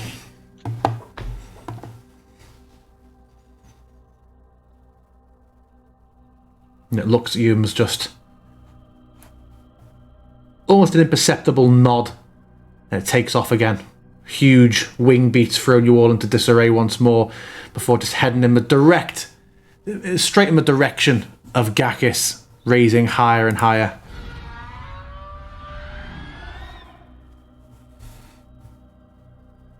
That's a good screech. And you can see it for some time, given its size, but yeah, it heads up, and eventually it does slip out of sight, mainly due to just like the mist and the fog build up over distance, as opposed to it going too far away. I think we just need to head to the forest fane. That and find an evil man who still lives. Oh, Bartandler said he had that sorted, don't worry. Can meet you at the fane. Where are you going, Bartandler? To bring an evil man. You have to be more specific if you're expecting us to let you go on your own. I don't. If we need to do this, you need to let me go bring it. You sure you don't need a hand? No, I don't think. Very well. It'll probably take me a day or two. I imagine by then you'll be all prepared. I'll meet you back here. I'll meet you back at the fane. Very well. We'll see you in, 2 days? 2 days. And Halvor's going to use that time to take Vanya home to Valaki. Okay. Well, I am heading in the direction. Yeah. Yeah. Okay. Interesting. Well, if we're making it clear that you are heading to Valaki, I will say I can escort her if you wish to deal with things here. I can bring her with me if you wish. There's much to prepare here, and when the amber lands, we don't know if there's going to be any forces that are going to try and get it. We don't know if Exothander's going to turn up. Well, I agree. It was because of me that she got involved in this, so I want to see her safely home. In case I forget later on, I had a really good idea as to what we could do with Vampire afterwards. We could ask the rock to drop him into the middle of the lake. Nice. I quite like that. Is this? I mean, are there big scary fish monsters like just general residents, or are they somehow stratified? You don't know. Okay. So what's happening? So are Bartandalus and Halvor going to escort Vanya if Bart has business in Valaki? Halvor's just going to walk 4 paces behind, really awkwardly, not talking to him. Sure, but once we get there, my plan is basically just to take Vanya home and part ways, and then I'd probably just head straight back and leave Bartandalus to, spend a day doing whatever he does. He's made it clear that he doesn't need us, and I would want to head back to Barovia to help out as much as I can. Okay. So we 3-way split the party is what I'm saying. Yeah, that's fine. That's fine at this point. So I'm Halvor. going on my own now. I'll go on my own to the fane, fine. Wait there for the rock. My friend the rock. Okay, yeah. So, Cora, you are there, and after less than a day, you hear the cry of the rock as it brings this huge block of amber that it drops down, well, it places down gently in the centre of the forest fane. Thank you, my friend. We may need one more favour before our time is through here. Just looks at you. Can I call you again if I need you? It takes off. You get the sense, but perhaps you can. Anything else you're going to do at the site before we swap to Halvor? No, I'll play Tiddlywinks. Okay. Halvor, you escort Vanya home.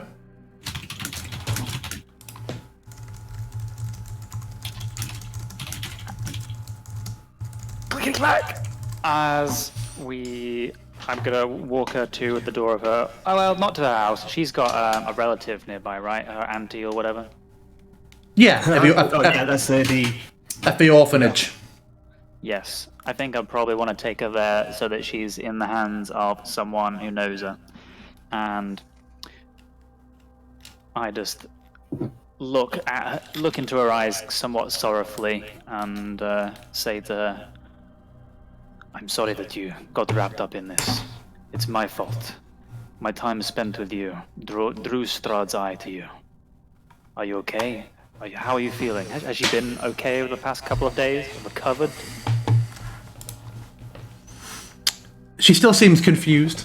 She said, it is no problem. It's, if it weren't for you, I never would have met His Graciousness. I force a smile and nod. Well, you're back with your relatives now in your hometown. You'll be safe here, and I'm sure they'll be very glad to see you.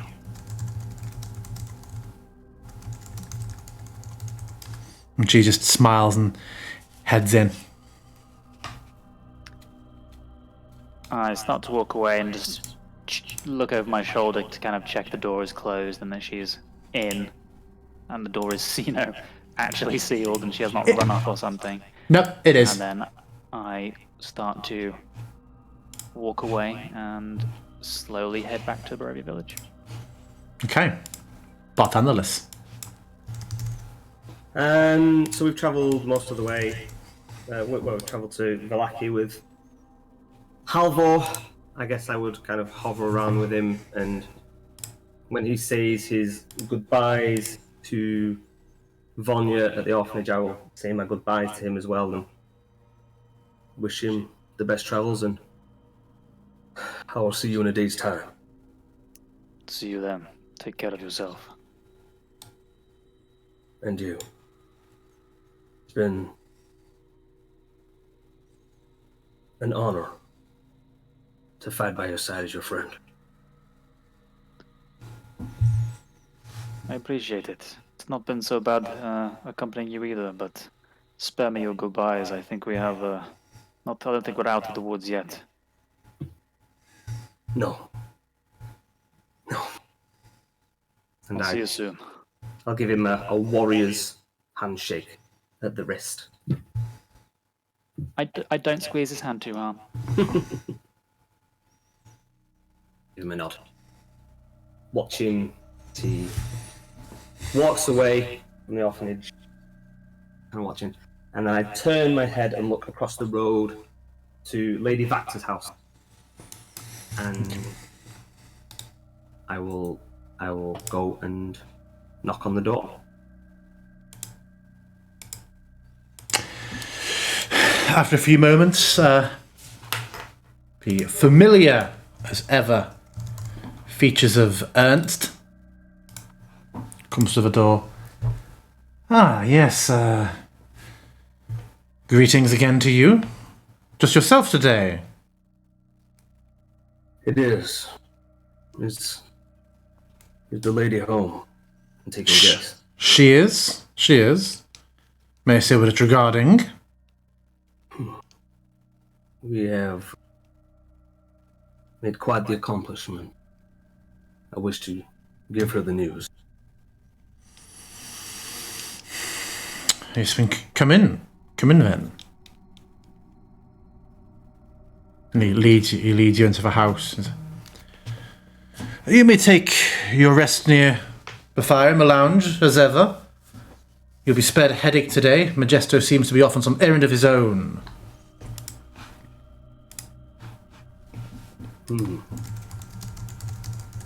Is that so? And yeah, I will take my seat at the fireplace.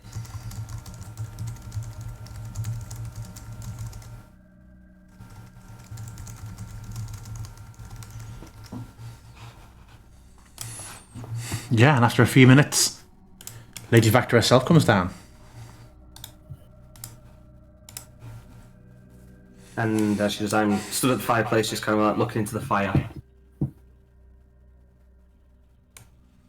We killed him. Strahd, of course. Killed? Truly? We went into Ravenloft. We killed Anastasia. We killed Esha. We killed Valenta. We killed all manner of undead. And then we killed him.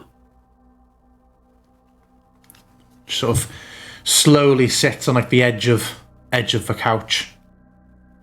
That is indeed an unprecedented accomplishment. It's not as it happens. He's been killed before. He never stays dead until other things are done. Again, these are things that we'll do. You were no help before. I don't expect you'll be much help now either.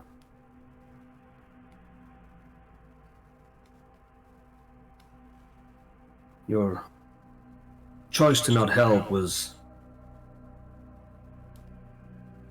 indifference, selfishness, fear. Placing the security of my town above your endeavours. This town has suffered enough under Vargas. Your town doesn't know suffering, Ladybug. But it will.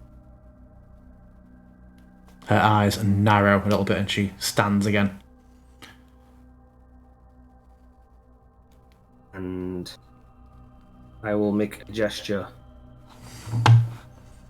Very ascending, Herilke del Masvara for Lady Vakta. And I will cast Phantasmal Killer as a resonant on Lady Vakta. I don't even need to be looking at her because I have her name. I have her true name, so I'm looking into the fire as I say it. And then suddenly I tap into, well, the nightmares of a creature you can see within range. Create an illusory manifestation of its deepest fears. Visible to only that creature. And the target must make a wisdom saving throw. I don't know how you wish to handle this as we are in 9. What? Do you want me to manifest them, or do you know what her greatest fears would be?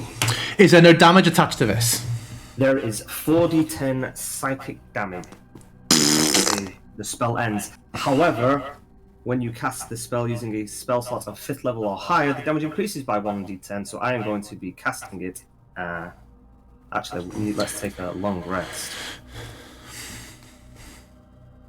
I will be unleashing it at a level 7 spell, so she will be taking 4, 6, and she will be taking 7d10 psychic damage. Roll the dice.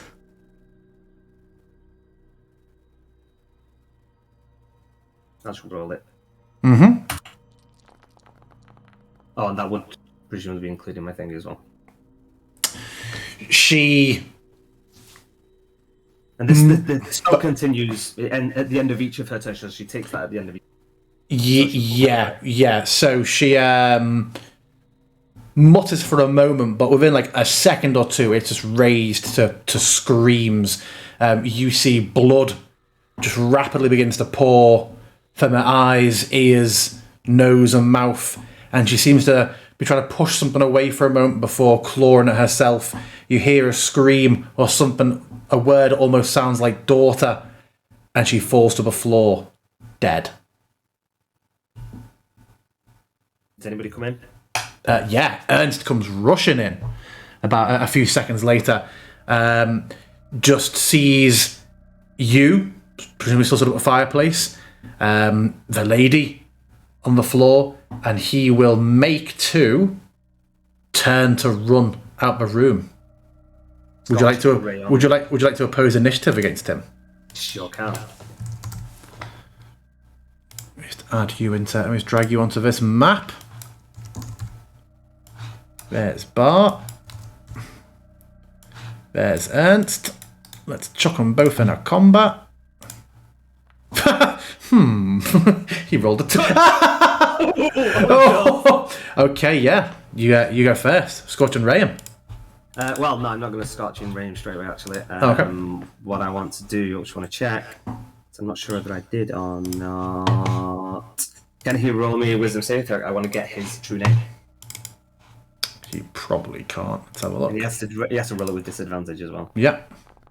And it would be a DC 18. Yeah, you get his name. It is just Ernst Lask, the Lesser Son. Okay. And as he is running away, I let him go out of the room, out of sight, and it doesn't bother me. And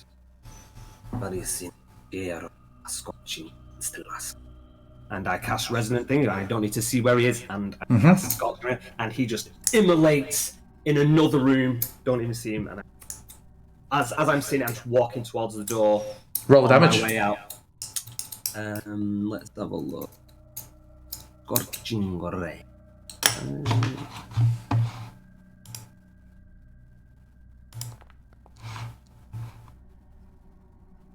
So that's one of them. Oh, that's the attack. Hold on, damage. I feel like it's only going to do one.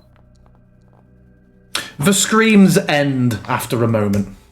Okay. Oh, got both. So that's 3 rays, 3 Yeah. bolts. Yeah. And as I kind of see the body of Lady Vactor, I walk over to her and I look down and say, I'm surprised. I thought you might have been more of a... I thought you might have been the only person here that might have been able to stop what happens next. And then I kneel down and say, but know that I do this because I too am trying to protect everybody. But I know that the greater good would be me trying to just kill somebody to be the bad guy. Maybe that's not evil enough. Maybe I have to kill more than I need to. Maybe I have to take away loved ones, people we cared about. Ironic. We just needed to leave one evil person behind. And then I will step up, go outside Lady Vactor's house, and look straight across the way, and go straight over to the orphanage. And I will spend A time there. the time at the orphanage, and I will Yep. kill everybody in the orphanage. I will kill Vonya, who was brought to the orphanage. I am going to go around Vallaki. I'm going to burn it down. I'm going to burn Well. the church down. What about the Martikovs in the Blue Water Inn? I'm going to go and kill the Martikovs in the Blue Water Inn. Fuck, dude.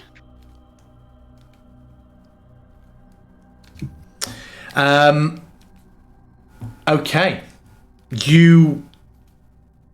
What You said at approach? what point I have to start doing something other than Well, just yeah. killing people.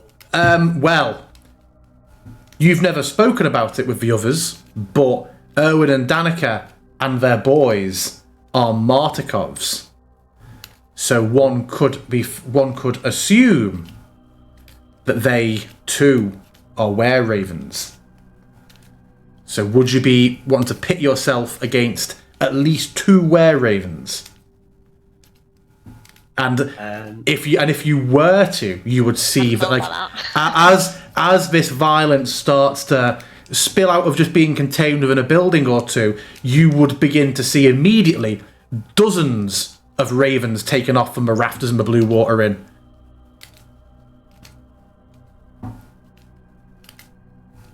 Yeah, Presumably, one of them is married into the family.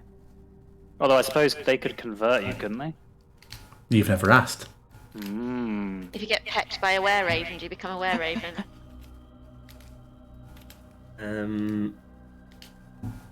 Yeah, I don't have any of their names. I'll try and take them down.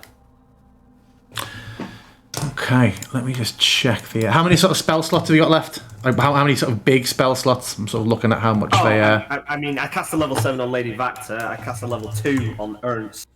So I've got a 6th level, 2 5th levels, 3 4th levels, 3 3rd levels, a bunch of 2nd levels. I mean, I've got fireballs for days on the Blue Water Inn. Do you have any outside? But do you have any silver on you?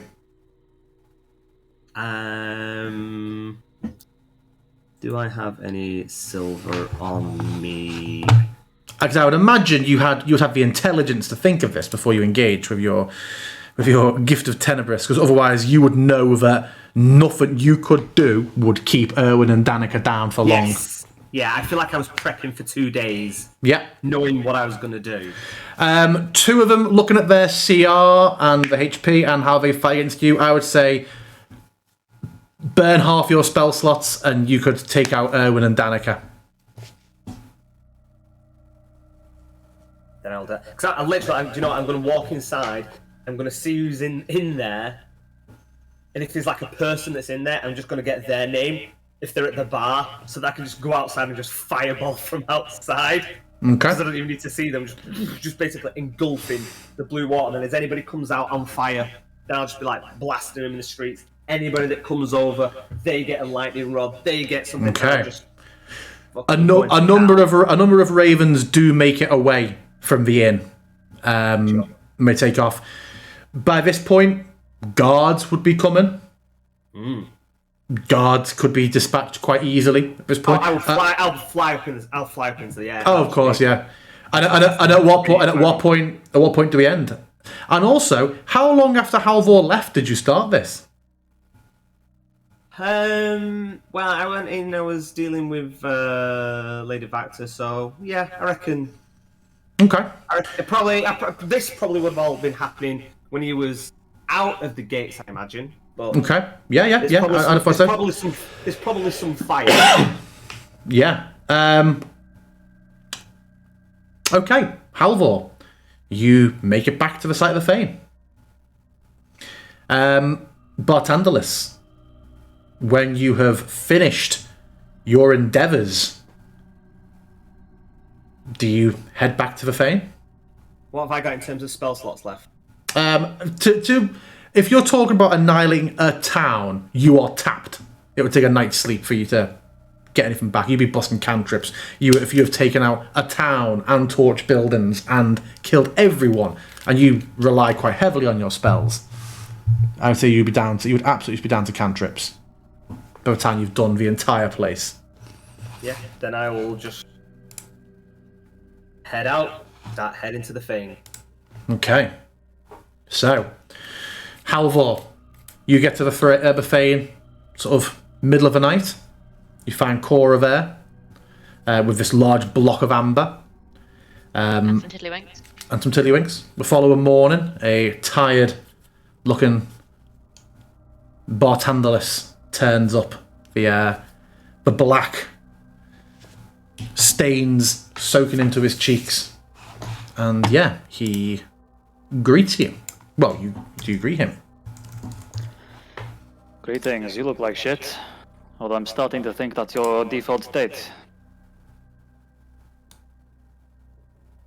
Yeah. Let's get this done.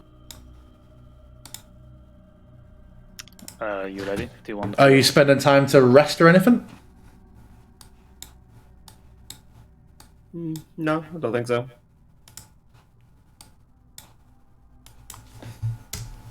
Okay. So you are not taking any time to rest. Am I going to get there and then take a long rest once we've arrived? I mean, we've already prepped for a couple of days. You guys are fine. I'm tapped out. Sure, but I'm imagining that we might have to fight some kind of demon monstrosity. Yeah, quite possible. I come over and like Feel pretty exhausted. Do you want to take at least a quick rest? Think we're gonna be fighting something that comes in there, then a night's sleep would be better. Is it dark by the time I arrive, you say? It's getting light as you start to arrive. Okay. I look back the way I came. Does it look like there's any smoke? There's not for the way it's laid out, and you've got all those like the cliff faces between the promontory. You're much lower. You are shielded from those effects. Okay. Then if we're already here, then yeah, a rest would be good. Well, it's been a couple of days. We can wait one more. So, what did you get up to? Do you have the blood? Yeah. I'll pack my bag of holding. I got it. Dare I ask who from? And I just kind of look at him, my eyes seeping black.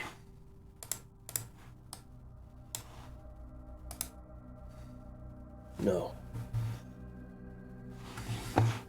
Get some rest. I'm gonna need it. Okay, so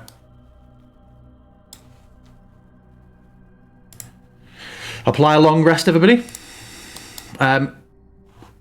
Familiarize yourself, or you would have familiarized yourself over the last few days with the ritual and what is involved.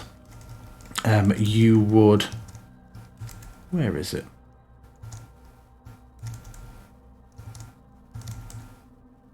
I've lost it.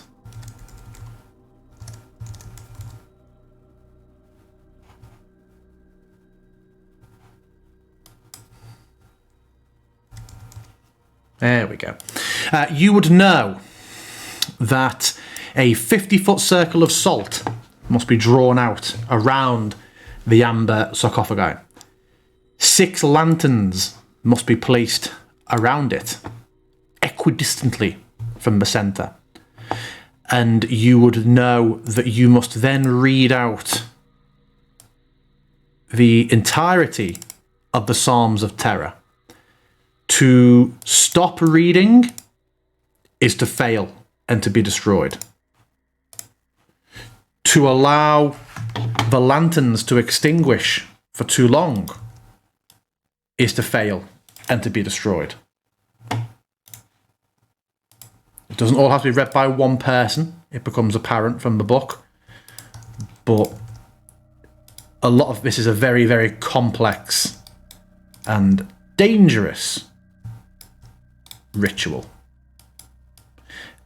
If it is successful, at the end of it, the entity that has been called forth would be sealed within the amber. Who will be reading the ritual? Is it in English? It is. In the book, you would see it has listed the Psalms of Terror. There are 9 stanzas to be read.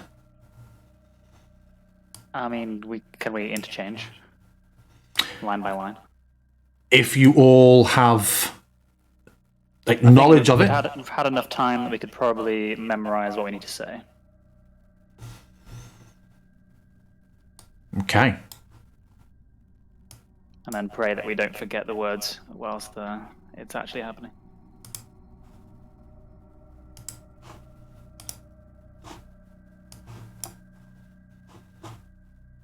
So you all rest.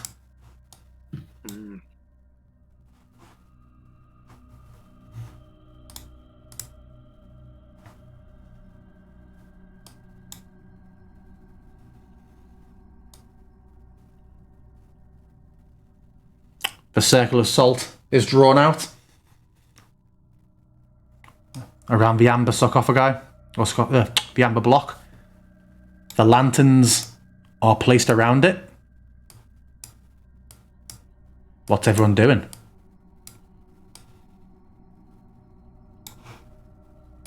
Quickly preparing spells. You would know, once the ritual starts, to be staying out of the amber. Out of the circle? So out of the circle, yeah.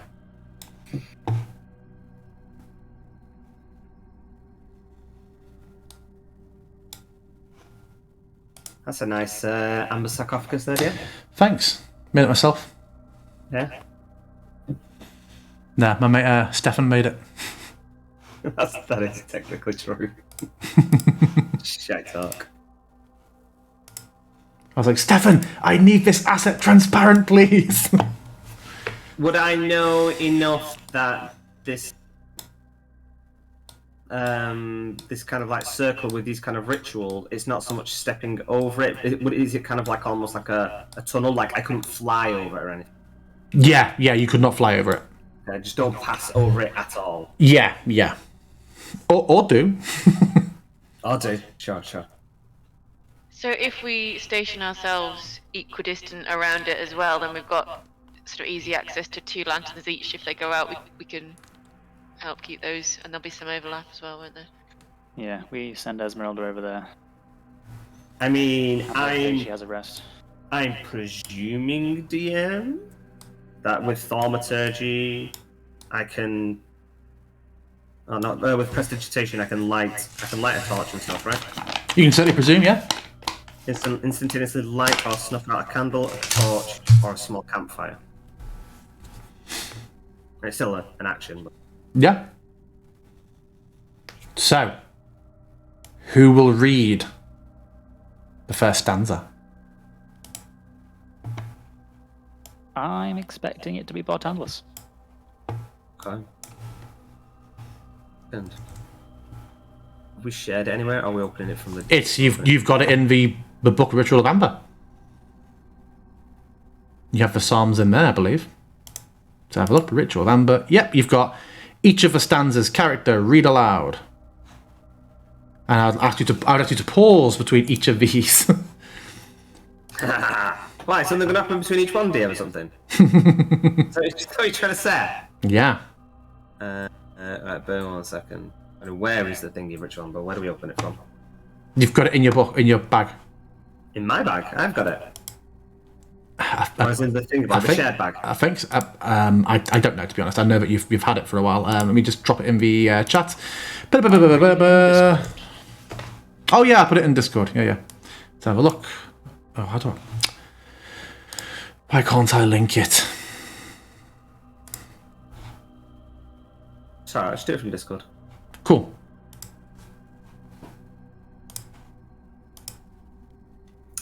Hey. So, lanterns laid out, salt laid out. Oh, why is it being weird?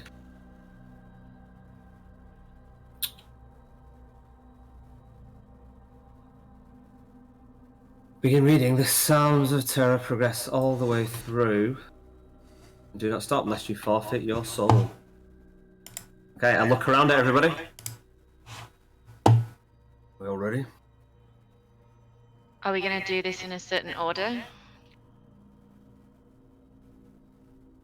Go clockwise around the circle, maybe? And I can just read it. I can read it all. Oh, how is the blood added to the amber block? It's added at the end, right? No. Before you start reading. Oh, before I start reading. Okay. Yeah, sorry. Cool. I will walk in, look around at everybody, pull a blade, cut my hand. Just smear it onto the amber block. Everyone looks on with mock surprise. The blood doesn't even seem to run down it just remains exactly where you put it. Hang my head a moment. And shrug.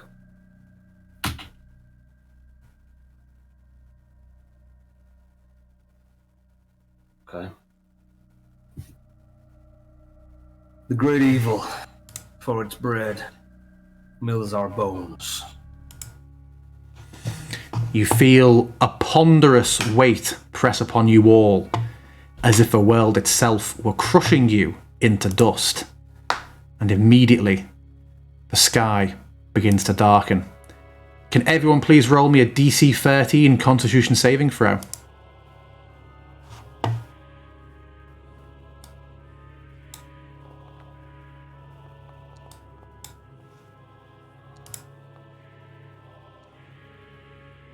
Okay.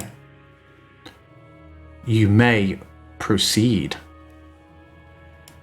Lo, the blood of the martyrs runs in hot rivers. All of you find that against your will, tears begin to pour from your eyes. Wiping them away, you find your hand covered in blood. Can you all please make me a DC 15 Charisma saving throw?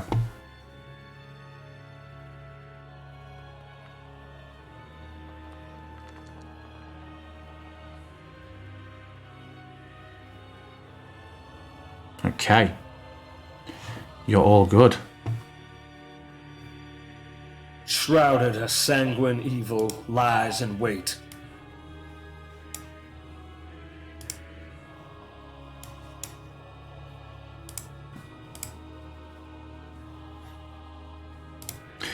The mists of Barovia press upon you, filling the ritual site and obscuring your vision. They carry with you a malevolence that you have never felt before. Light becomes difficult. Light doesn't penetrate through the fog how it has done quite so easily before. Halvor, do you have the sun sword lit, by the way? Because you don't on the game. I would do.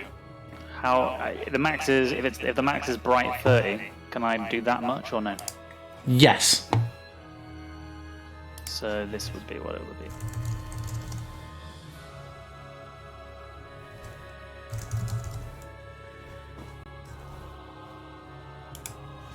And at this point, I'm going to ask everyone to roll initiative. Oh no. You'll also need the Psalms of Terror.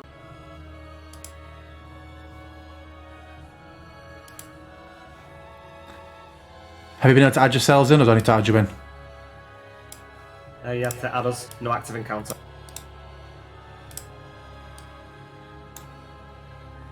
Oh, Halvor's got himself in.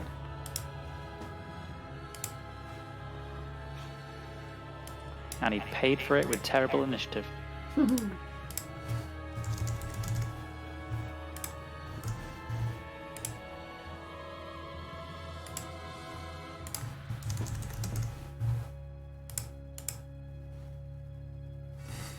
Okay.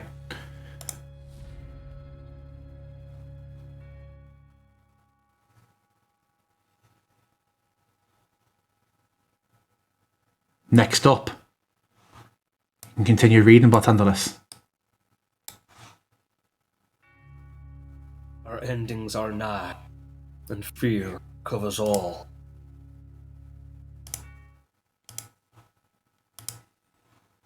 Misty shapes swirl within the summoning circle. Echoes of horrors that existed before there was language to name them. Shadows of your nightmares manifest.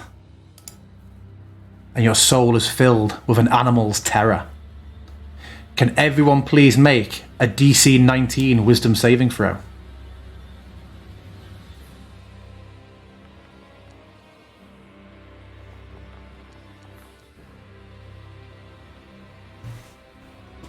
Ooh. Ooh, one thing I need to just add in is a little... Where are we?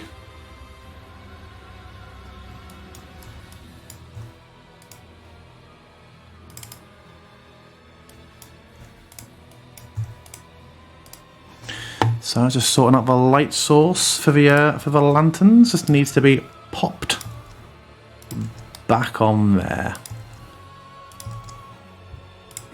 Okay.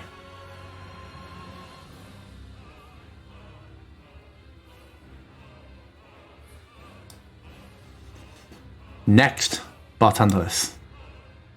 Hear our blooded words, and heed our call.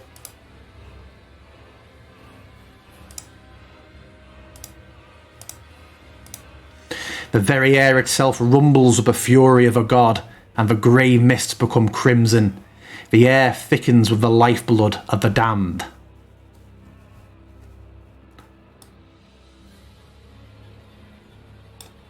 My cue. Not yet. Something for... Oh, where did the mists go? We've done it. That's very well. I tested that several times, and it seems to have just disabled the mists after all of that. Very unusual. Yes, something begins to form in the circle. Ooh. And it will roll its initiative now.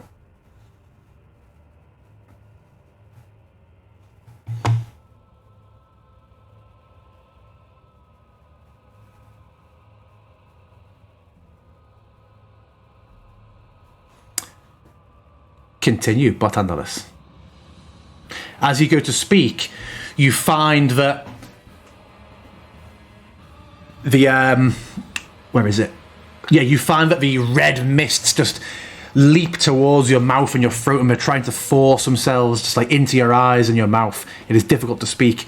You have to succeed in a DC 15 charisma saving throw before you complete the stanza. And I'm going to jump to Bartandalis in the initiative order here. This is his contribution. You want to roll the same throw now? Yes, please. DC 15? Yeah. You see Bartandalis almost struggle to get the words out, but he just manages to choke them out. Continue. Let our fear be a guiding light to protect us from your darkness. Like jagged fingers, the mists coalesce and creep around each ritual lantern, blocking their light from view and plunging the ritual site into darkness. You can now no longer see which, if any, lanterns remain lit. Halvor, it's your turn. Does Halvor's sun sword not show? It does. It just pokes through, yeah. The ones that are the three that are nearby. No, in fact, the light stops at the shadow. Even the light of the sun sword does not pass through these shadowy orbs. It's Vanta Black. Vanta Black. Okay. Well then, for the effect, I might as well put it that way. I will... In my one hand, I've still got the sun sword, but in the other, I will have a mundane torch, and I will shove it at the lantern to make sure that that lantern is still lit, the one that's next to me. Okay. Yeah, reaching through.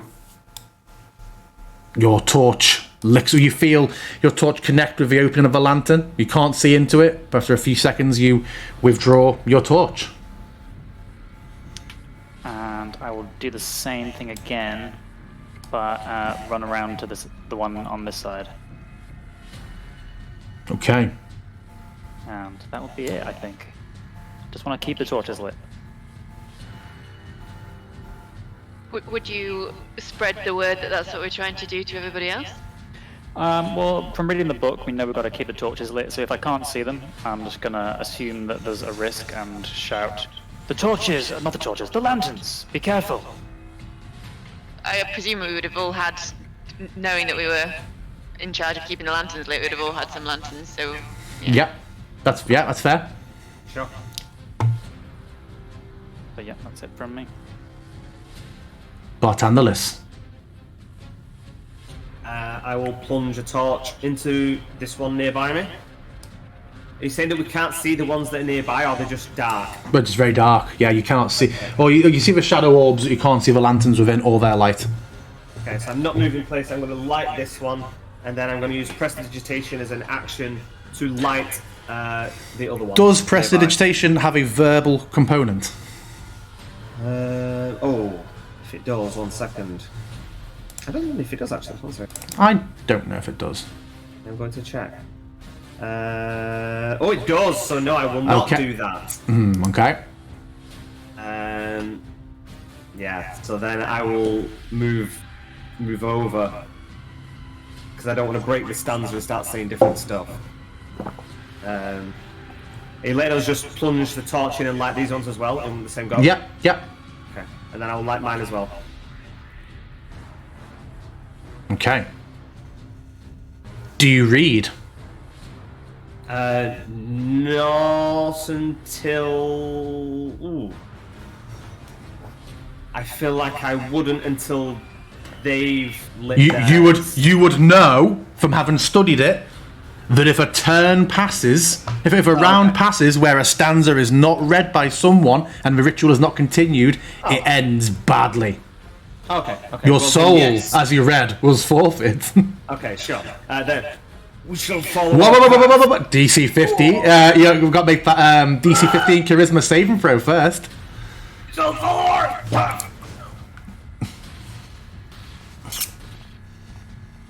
Everyone, Cora, Halvor, you see Bartandalus stood there, making to read, but the words just catch, and you see the red mists just wrap around his throat and begin to snake into his mouth. Bartandalus, you are silenced until the start of your next turn. Okay. But you both see that he ain't reading. He cannot continue, and you know what happens in a few seconds if he does not. How exciting to see if anybody was paying attention to which stanza I read last.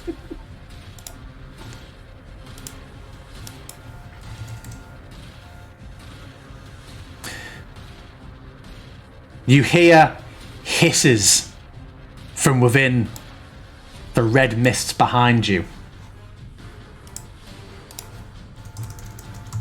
That's the last place I want to hear hisses.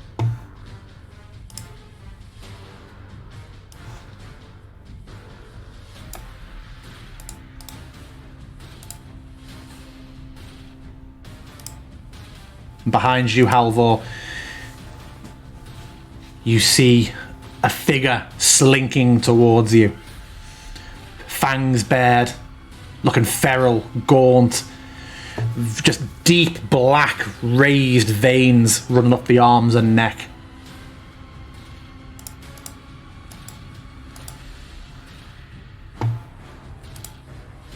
Did I go out of turn then?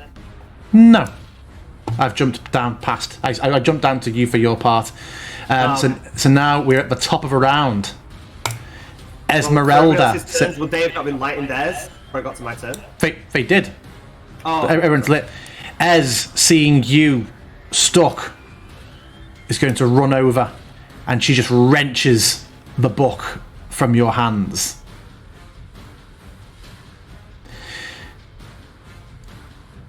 And I will point at Amber 3. Yep. I know. I've been tracking the effects. I have an extra column on mine. I know you. He taps it to everybody else. Oh no, she needs to make her saving throw, of course. She needs to make a DC 15. Oh, she also is not on 1 HP. A DC 15 charisma saving throw for Mez. She rolls a nat 1.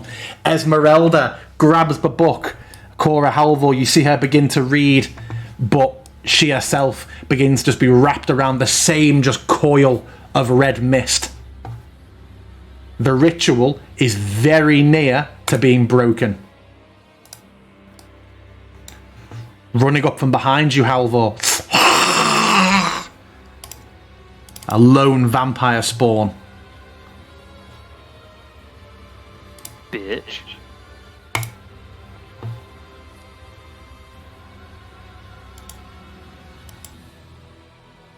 Bites. Do you do anything with it before she strikes again? No. Okay. And then she will claw out at you. Missing. That is her. Cora, it is... Yes? Has he not got the sunlight sword on? Will she not be taking damage and stuff? Yeah? Cora, it's you. You know that the ritual is very, very close to failing and all will be lost. What do you do? Well, Halvor and I had memorised this before we came, so I don't feel the need to run over and grab the book like Ez did. I'm just going to pick up at Amber 3. Do I need a charisma saving throw? You do.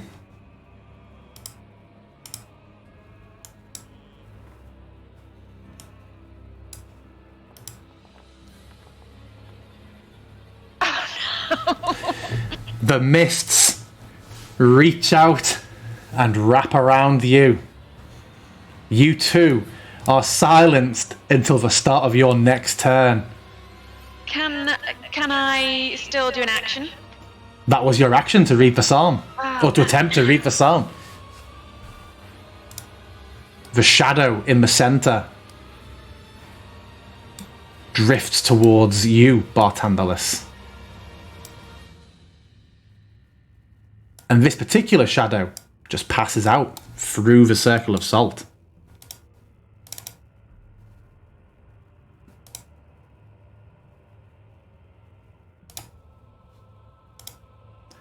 It should prompt you for a DC 13 strength saving throw. Oh, that's weird. Oh, so it has to be attacked. Yeah, so it has to be attacked. Yeah, it reaches out for you. These glowing red pinpoints for eyes. But you just manage to twist away from it, even though the words catch in your mouth. It is now Barthandelus. A rumble can be heard, and the mist thickens somewhat. What do you do, Barthandelus? Was it not supposed to be Halvor's turn first? Halvor's not had a go since, has he? Yeah, we started at the top of the initiative tracker, so it's just gone from Ez through, and I'm at the bottom. But wasn't the point that if it got round to Barthandelus again, that it would be a problem? But you've not. It's that there are some hidden things on the initiative tracker.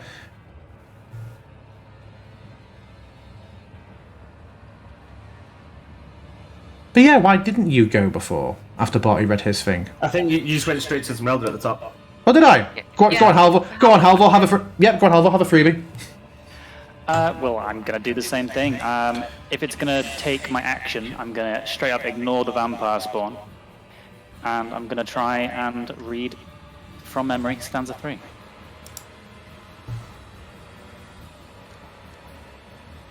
Oh, shit. Oh. Okay. So yeah, now it's Barthandelus, sorry, and then it's going to be Halvor again, and then it is the end of the encounter. So yeah, Barthandelus, it's you. The rumbling, the deepening of the mists. 1 second.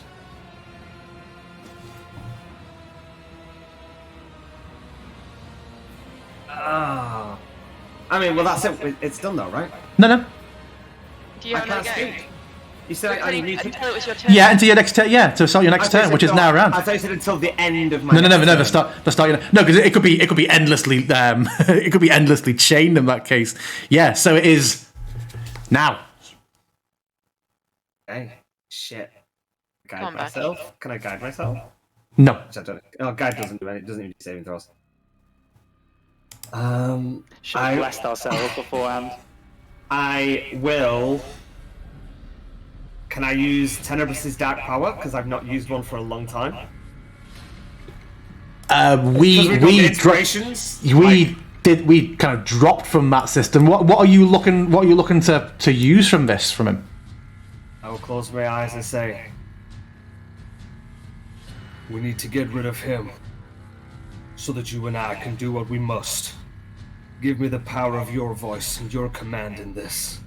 Let us finish this ritual. Read it with advantage. so charisma saving throw with advantage, yeah? Yeah. Esmeralda sees sort of tendrils of thin smoke sort of come out from the back of Barthandelus and sort of slightly try to drive off the shadow next to him.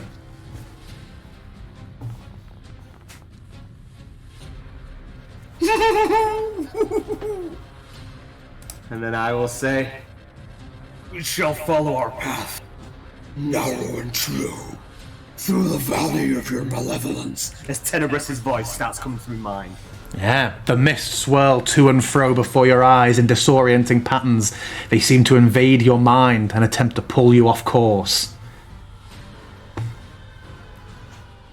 Next up, Halvor. The rumbling ceases for a moment.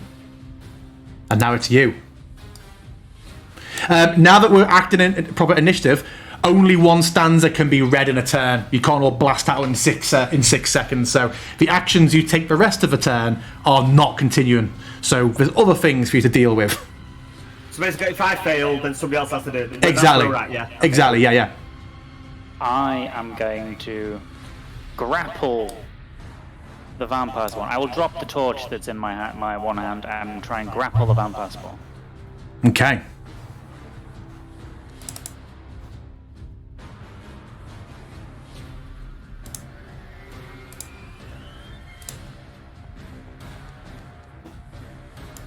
She slips out of your grasp with a 17. Ah, bitch. I stab her. Okay, if you hit, remember to add the extra damage.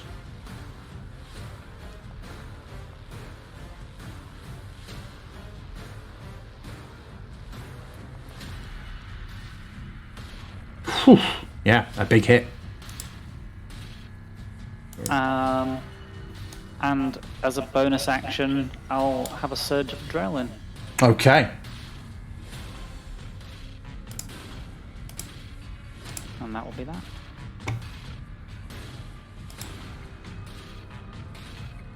Are these lantern torches supposed to be on our position because it says to stay in the light? No, just one on. Okay. Yeah, one each other. Like, certain things can affect that. That's fine. Okay. I'll tell you if that becomes relevant.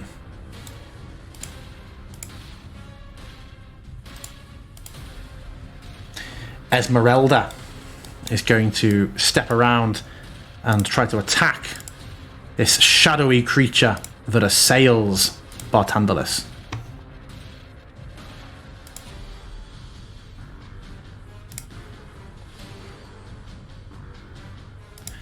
She's just going to go for 3 with the axe.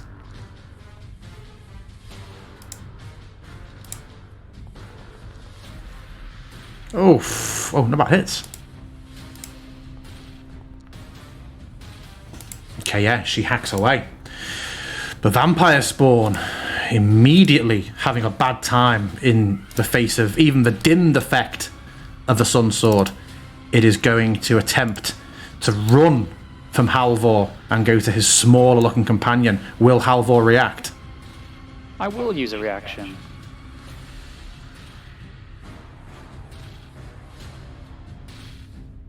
Oof, still hits.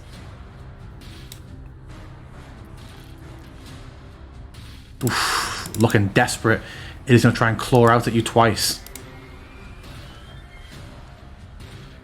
Oh, it's off its game. It's rattled by this. First one misses wildly.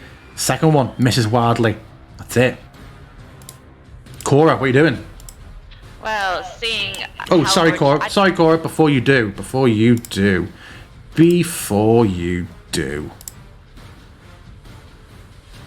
I'm missing something here. Where are we?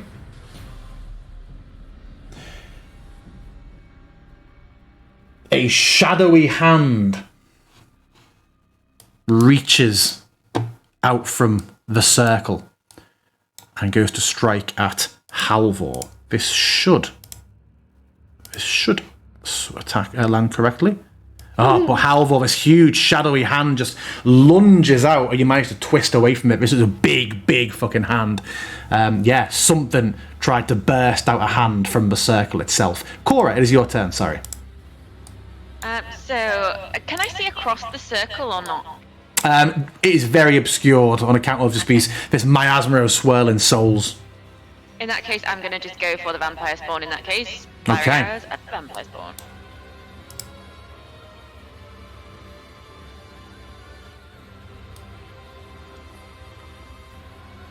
Hits.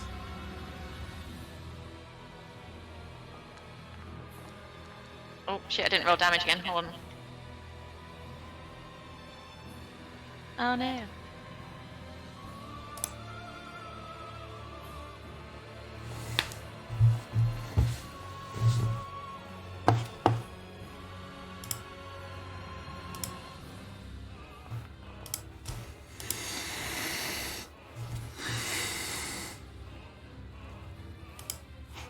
Cool. So I missed one, and then the other one I got 15 damage. It falls to the floor.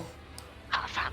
And having seen this hand reach out, I'm going to say, Halvor, take a step back! And I myself am going to take a step back away from the circle. Okay. Next up, the shadow will attempt to strike at Bartandalis again.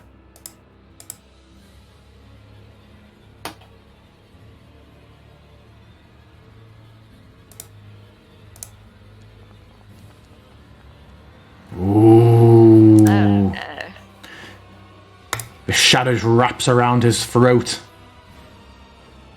Bartandalus, has it triggered you to do a save? Yep.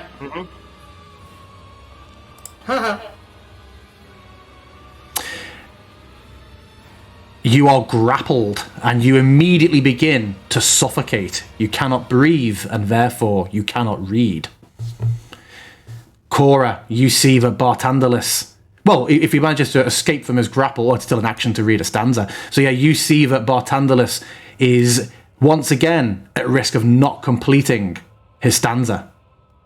Do I still have the option to read or not? No, your turn has passed. Your action was shooting. Bartandalus, you are grappled and suffocating. You can attempt to break from the grapple with your action. Can I Misty Step with a bonus action? Yes. Oh, hold on. Is there a verbal component to Misty Step? Oh, yes, it is only verbal. Oh, Shit. the no. Okay. Then, yes, I will... Well, hold on. You'd have to make the DC 15 charisma save in order to get your words out to Misty Step, but then you could, if you were successful, you could then take another DC 15 for the action of reading a stanza.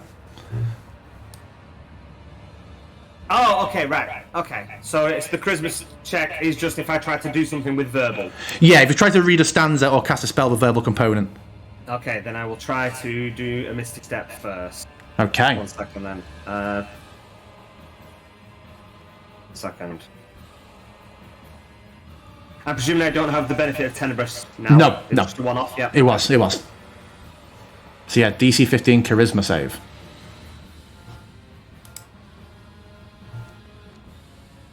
Yeah. So you can Misty Step?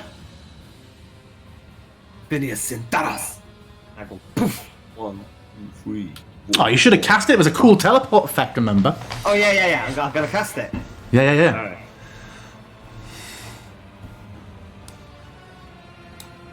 Just click on the tile you want to go to. Ah! Woohoo! Nice. So good. And then poof, poof. And then yeah, if you intend to read a stanza, it's another one. Is it another one? Even though I'm. Yeah. Oh, yeah, because it is every time. Yeah.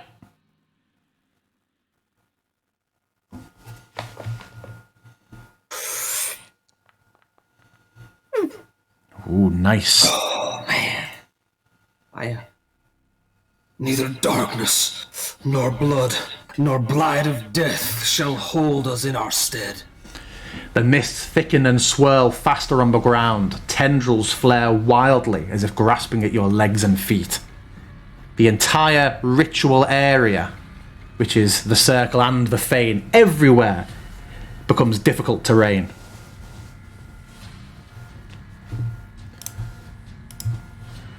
Halvor, it's you.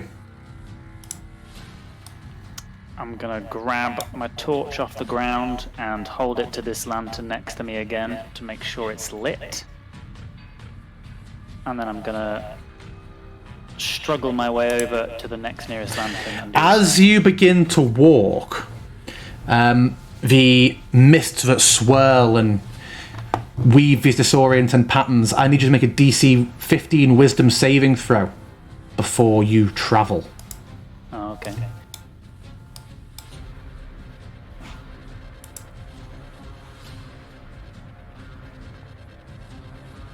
Yeah, you're able to do it.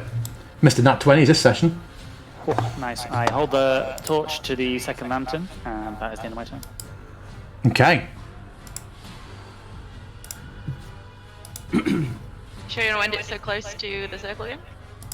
Well, it's difficult terrain, so I don't think I can move anymore. Esmeralda will attack the shadowy presence once again. We actually hitting for once.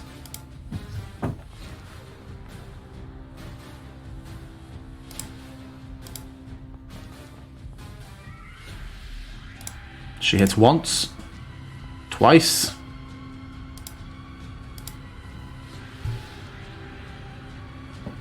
Thrice.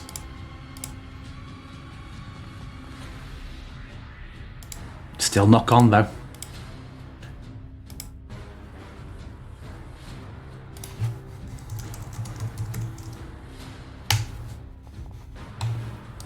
More hissing is heard from the shadows.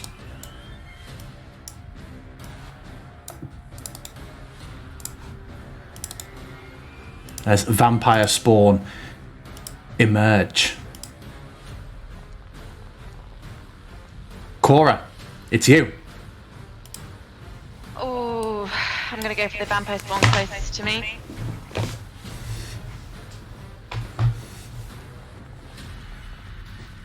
Yeah, who you, vampire spawn?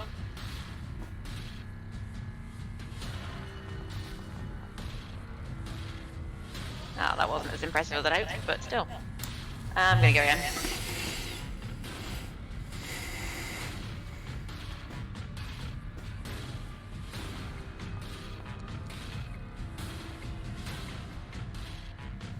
And I assume we still can't see whether the torches are lit, did you say? Correct. Okay, I'm going to try and move forward to be close enough to relight my one in case it's not. Can I reach you from there? No. There we go, yeah. Cool. Do I need to make a roll or anything to do that movement, or is that okay? No, it's fine. It's half your movement. Oh, sorry, yeah, you're travelling, yes. DC 15 wisdom saving throw it was, I think.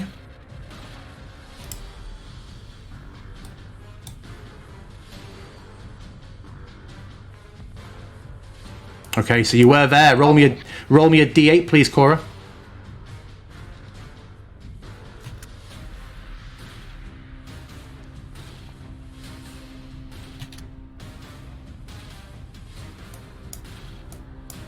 You find yourself staggering 15 feet in that direction, lost in the mists.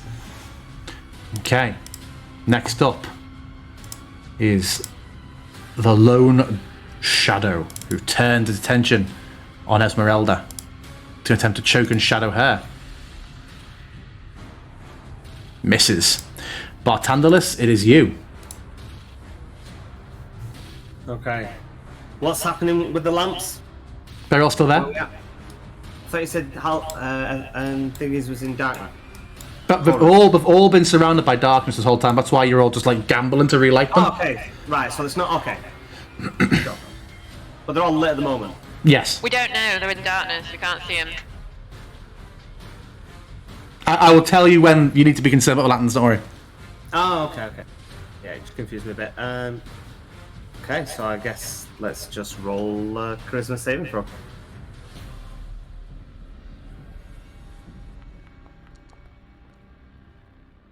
Oh. You do not make it. The words catch in your throat.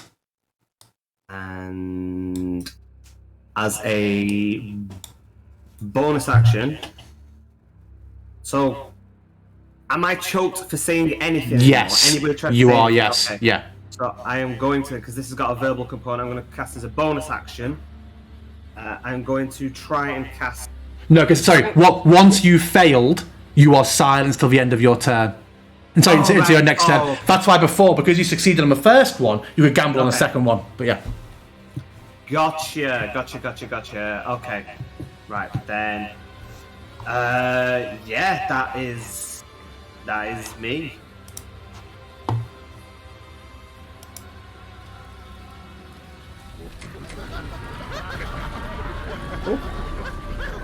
Is that all playing again? What? Did a load of sounds just start playing again for you all? No, the music's playing. Oh, okay. I just realised that because I wasn't tapped into the window that I'm like streaming from now, all the dice so nice and sound effects were queued up on the screen, so when I maximised it, it all just played at once. Okay, so... Vampire spawn. Yeah, vampire spawn. Currently are healing. That one will run off to Cora in the shadows, and it can just reach her.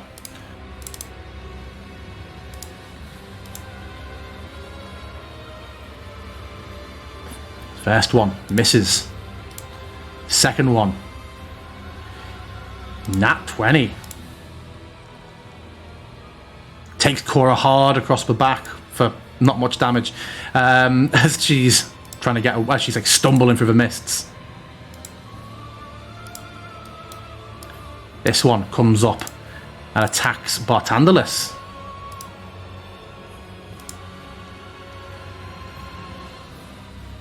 First one misses. 1 minute. Oh. Okay. That's alright. Badly misses. Doesn't Warden Flare have a verbal component anyway? And you're I'm just checking. stumped. That's what I was Okay, just cool. Checking. Halvor, you see that the ritual is critically close to failing. Indeed. I will, concerned from not having heard Bartandless speak in a few seconds, start to read. DC 15, Charisma saving throw. Oh. The words catch in your throat. You too are unable to speak. Concerned for Bartandless, I want to start moving around the circle. Make me a DC 15 Wisdom saving throw. Bartandless, you feel a slight pervasive probing of your mind. Yeah, remember half movement, Halvor? You feel the words of the stanza being dissected and plucked out of your mind. So I've used my action to try and speak and failed and moved, and I will bonus action, cunning action dash to get to Bartandless and the spawn. Okay.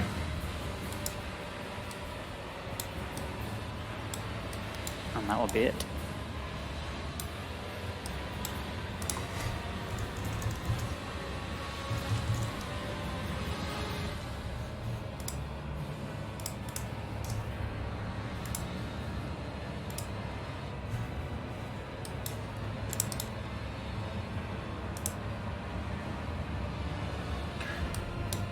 From behind you, Bartandless, you hear, "Lord of Blood, we bind thee!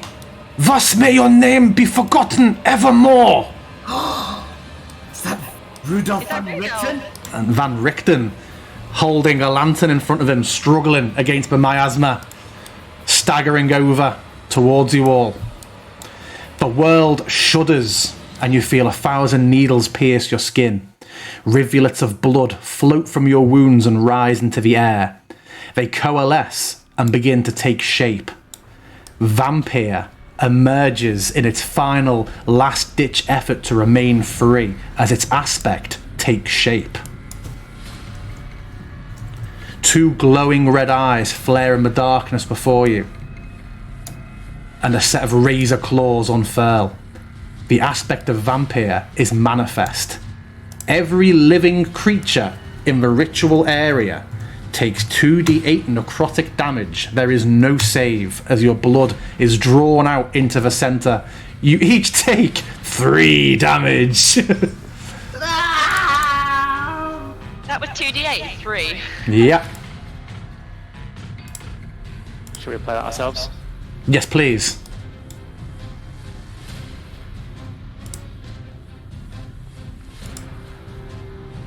So that was Halvor. Well, that works quite well. So that is the end of the round. Well, the top of the round. Esmeralda, seeing this manifest, is going to try and quickly finish cutting down the shadow she's attacking.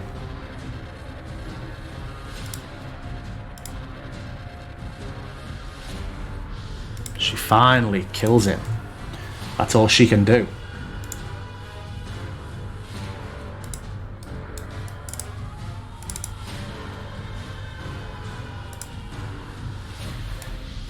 The aspect of blood turns its eye on you, Bartandless. Please make me a DC 15 Wisdom saving throw, or be frightened.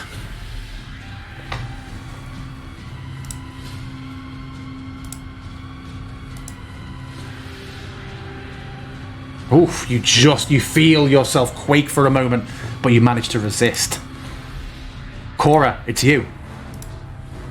I'm still locked in battle with the vampire spawn, so I'm going to keep focusing on that and try and get rid of that so I can help the others.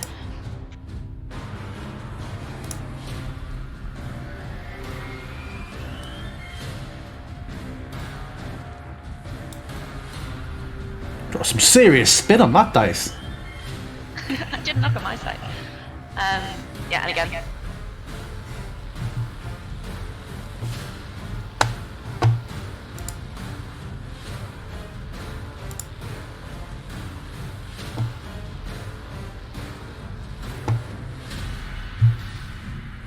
And can I try and move back towards? Oh, actually, yeah, no. Can I try and move back towards it if I don't go out of her You've got to range, make that. If you step out of her range, she will attack, and then hold on. You also need to make the saving throw to actually move correctly. Okay. So DC 15 Wisdom saving throw.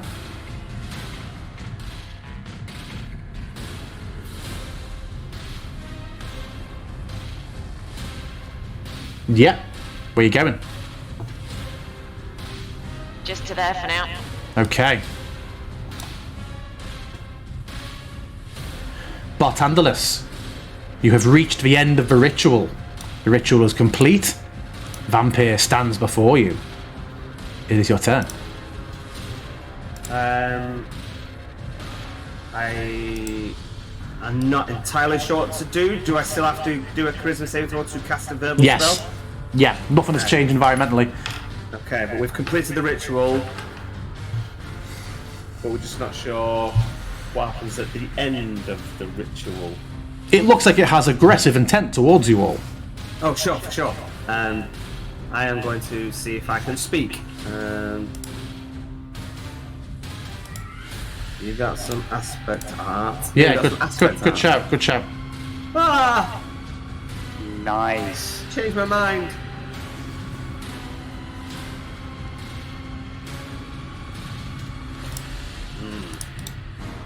Okay. Then I can't say anything. You're just now realizing that all your spells are verbal. Oh no, I have got some stuff that I can do. Okay. I will. Just see which is the better one to cast. I am going to. God, there's so few that actually don't have verbal though. Okay, I'm going to cast Mind Spike.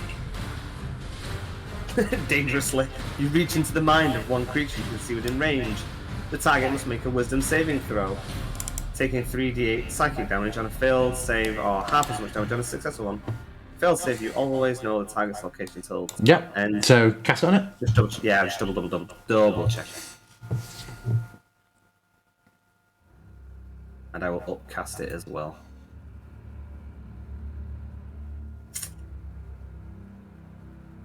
No, Wisdom saving throw DC 18.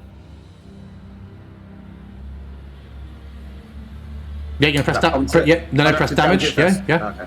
Sure.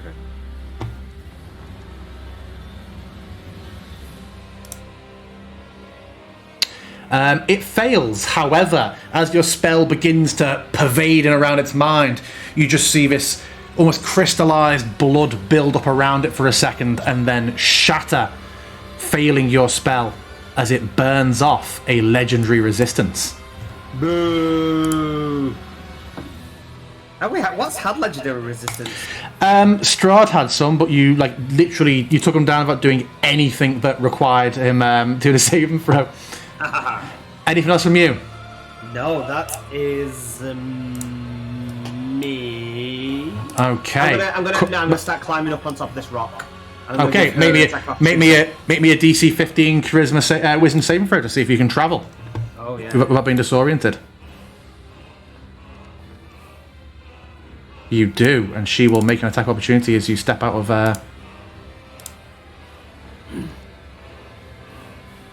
but she misses. Okay.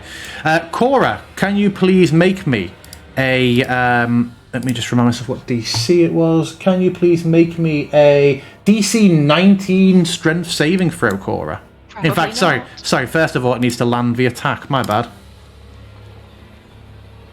Can I also take a reaction against the creature attacking my ally? You can. Yeah, a 12 wouldn't hit you, Cora, so that misses, that's fine. Fabulous.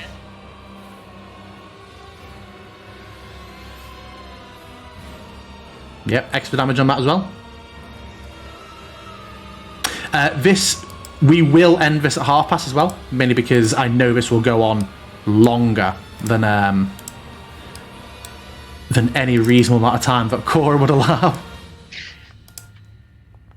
So yeah, we will finish in 10 minutes. Another crit against Cora. This same vampire spawn.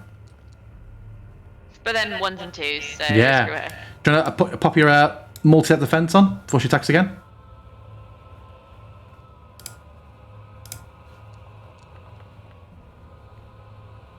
Misses. And remember to toggle it off. Okay. Oh, don't know what that means.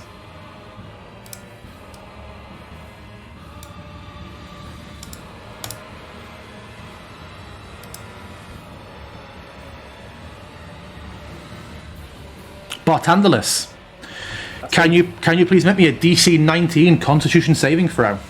Probably not.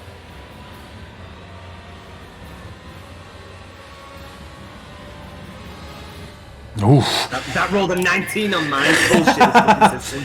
The blood begins to be forcibly ripped out of your body. Halvor, you just see from atop the pillar just a mist be ripped slowly out of just the face and the throat and the chest and limbs of Bartandalus, and it begins to drift over towards Vampire. You take 6d10 necrotic damage. I'll just roll that for you now.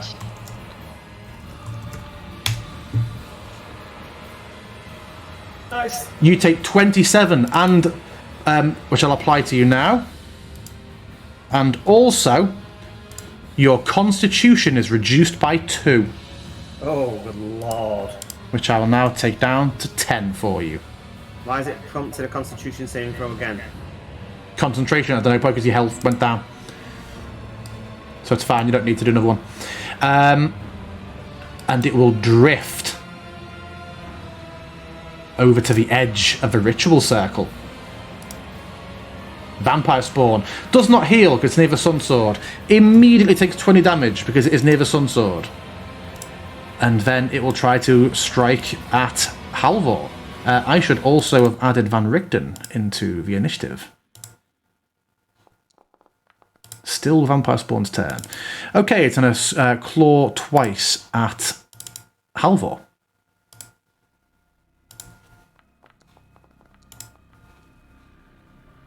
Oh, Bartandalus as well. Oops. Yeah, we'll undo whatever damage is about to happen to Barty. I'm putting those 8 back on you now, Bartandalus. Done. And then it's striking at Halvor again. And hits. Halvor, it is your turn. Now that the stanzas are completed, I'm going to focus my energies on slashing the vampire spawn. Is Van Richten doing anything? Oh, he's at the top.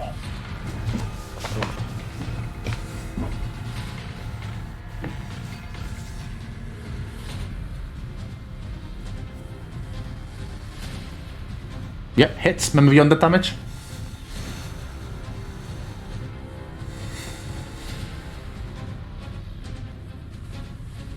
Yeah, technically Bartandalus is within 5 feet of me, so that's all I can do.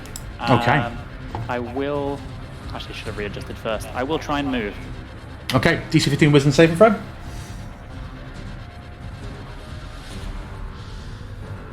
Yes.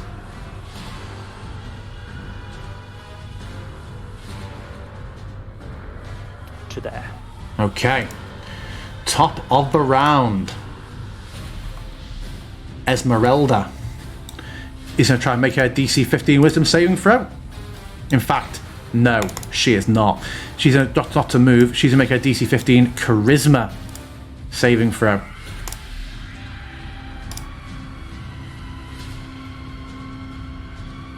Which she makes. And she is going to cast Lightning Bolt. Sweet. She's going to cast it at 4th level.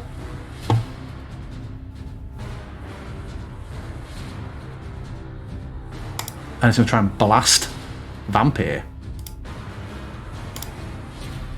Does Vampire actually cast any spells, or are they all just kind of like attacks and features? Just attacks and features so far. Vampire succeeds and takes half, but the lightning goes right for the circle and just blasts into the back of the aspect of blood.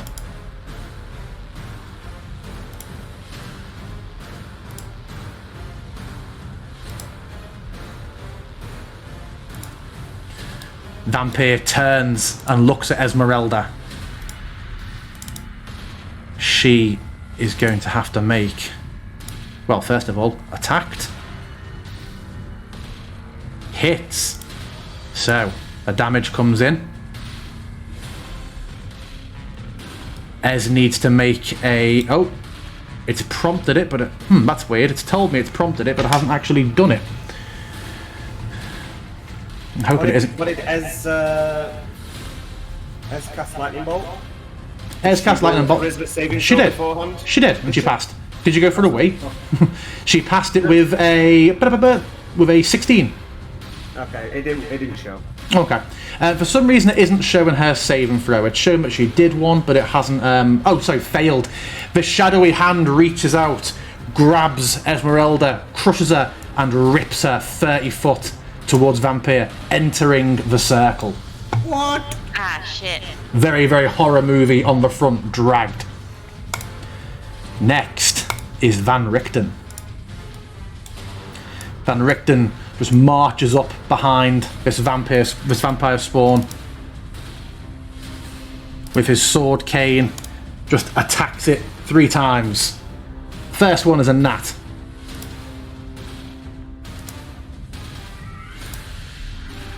And you see he just comes in with just the speed and the finesse of someone who's doing this so businesslike. This is absolute bread and butter. Oh, that last one came through weird. 2 crits in his opening salvo on this thing. Yeah, that's in a very, very bad way. Cora, it's you. Cora suddenly remembers that she's got Hunter's Mark, and that's a thing she can use, so she's going to use it. Okay. Obviously on the vampire spawn to start with.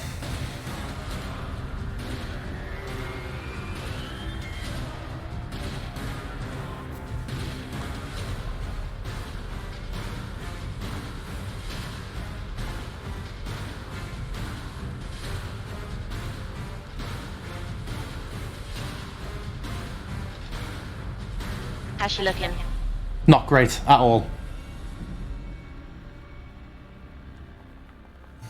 We will end at the end of this round. Yeah, that hits as well.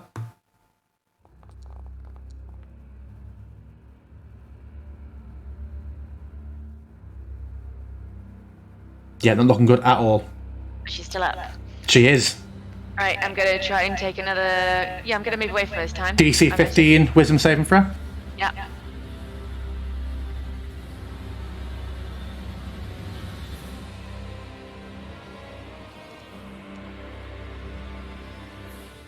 Nope, roll me a D8.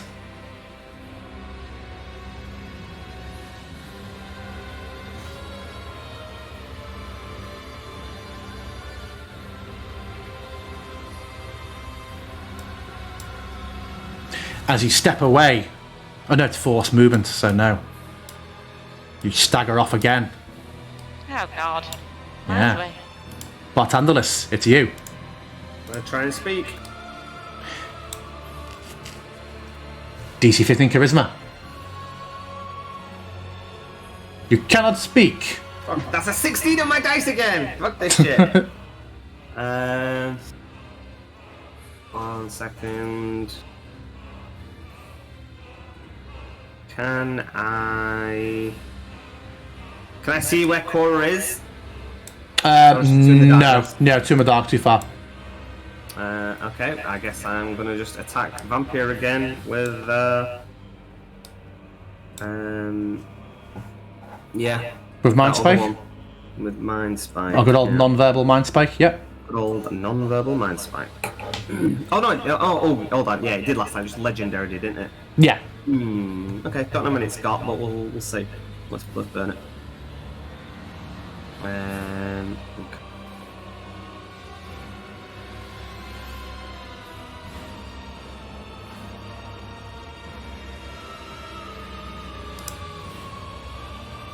Fails again. It takes it this time. Anything else from you? I'm gonna move down. Ooh, is it adjacent to me next time? Yeah. Yes. Then no. Okay. So where are we? I'm all over the show here. There we go. Yes, the shadowy hand smashes down on Esmeralda.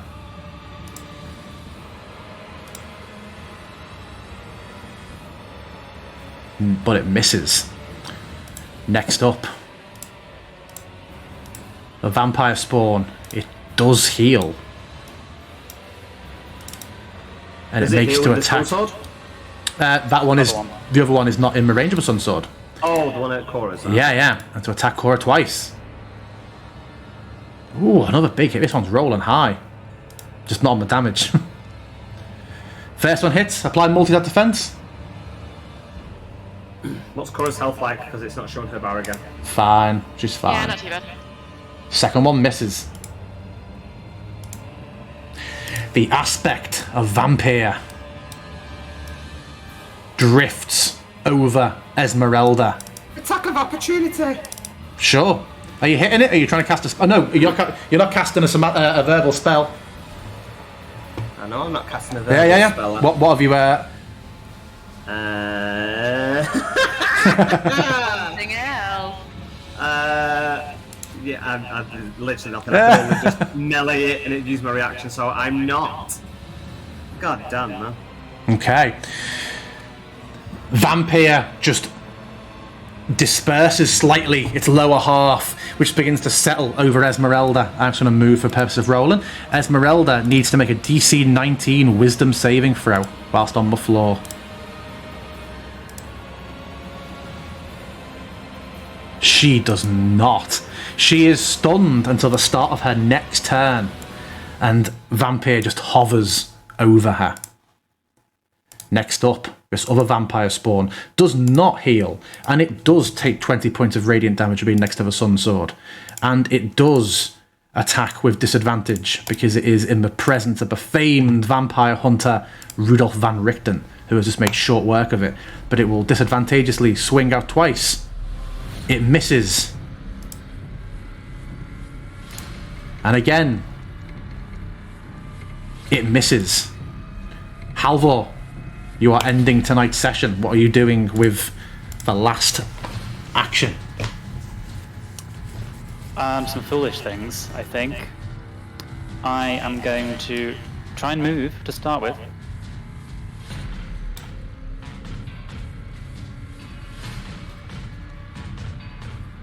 Yes, you can move. Remember, it's half distance, so difficult terrain. Everywhere. Yeah, the entire battle map. Okay, I'm basically going to charge past the vampire spawn into the salt circle to try and rescue Esmeralda. Whew. Vampire is occupying the same space as Esmeralda and is large. She is essentially beneath it. You would need to shove it away. Can I grab her? You'd be reaching through it. So what I would rule is you can, but you would be deemed occupying the same space as the aspect of vampire, which means any effects it has on things that occupy the same space of it, you will be subject to. So the choice is yours.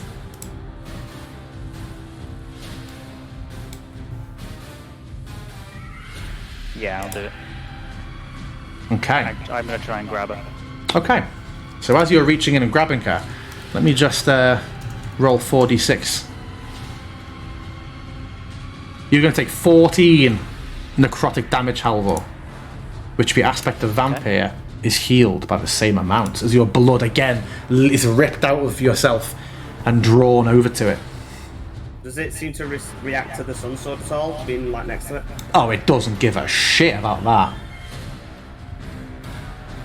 Am I able to grab hold of Yes. Esmeralda by Yes, some you are. limb? You are. Okay, I'm going to bonus action to get some extra movement and start to flee, dragging her. Okay. Half movement, remember? Is it halved again because I'm dragging an unconscious person? Yes. Or is it... I thought, is it someone resisting being dragged as half movement, or does unconscious... No, it's just, it's dragon. Unconscious counts. Okay, well then I'm down to 10 feet, but I can get to there. Okay, you just managed to get her out of the circle. But obviously, Vampire will make an attack opportunity against you as you head out.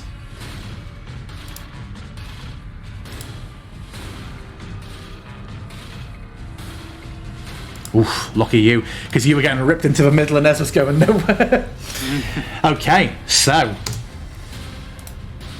let me just move Ez out as well. I'll put her next to you just for the sake of sorting it. So that is where we are going to leave off, because this is still very, very much ongoing.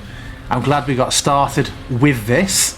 Yeah. Thank you very much for a very efficient and fun session. We will continue this big old finale. Next week, one way or another, is the last session of this campaign now. Can't wait to see if you live or die. So yeah, And thank here was you. me thinking killing Strahd was the end of it. Yeah, I really thought that was it. Sorry to disappoint you, Lins. I mean, the whole thing's been like, oh, let's kill Strahd, let's kill Strahd. Oh, wait, turns out there's this other dude that's way worse. Oh, fuck. Wait, I hope it isn't a turns out, because you've known for some time. Yeah. I mean, we were not to fight any of the other demons, they've just pissed off, you know? Right, well, come back next week. We had quite a few viewers tonight. Thank you everybody for coming along. We'll see what happens next week. Bye. Fantastic. Thanks, DM. Ciao. Bye, all.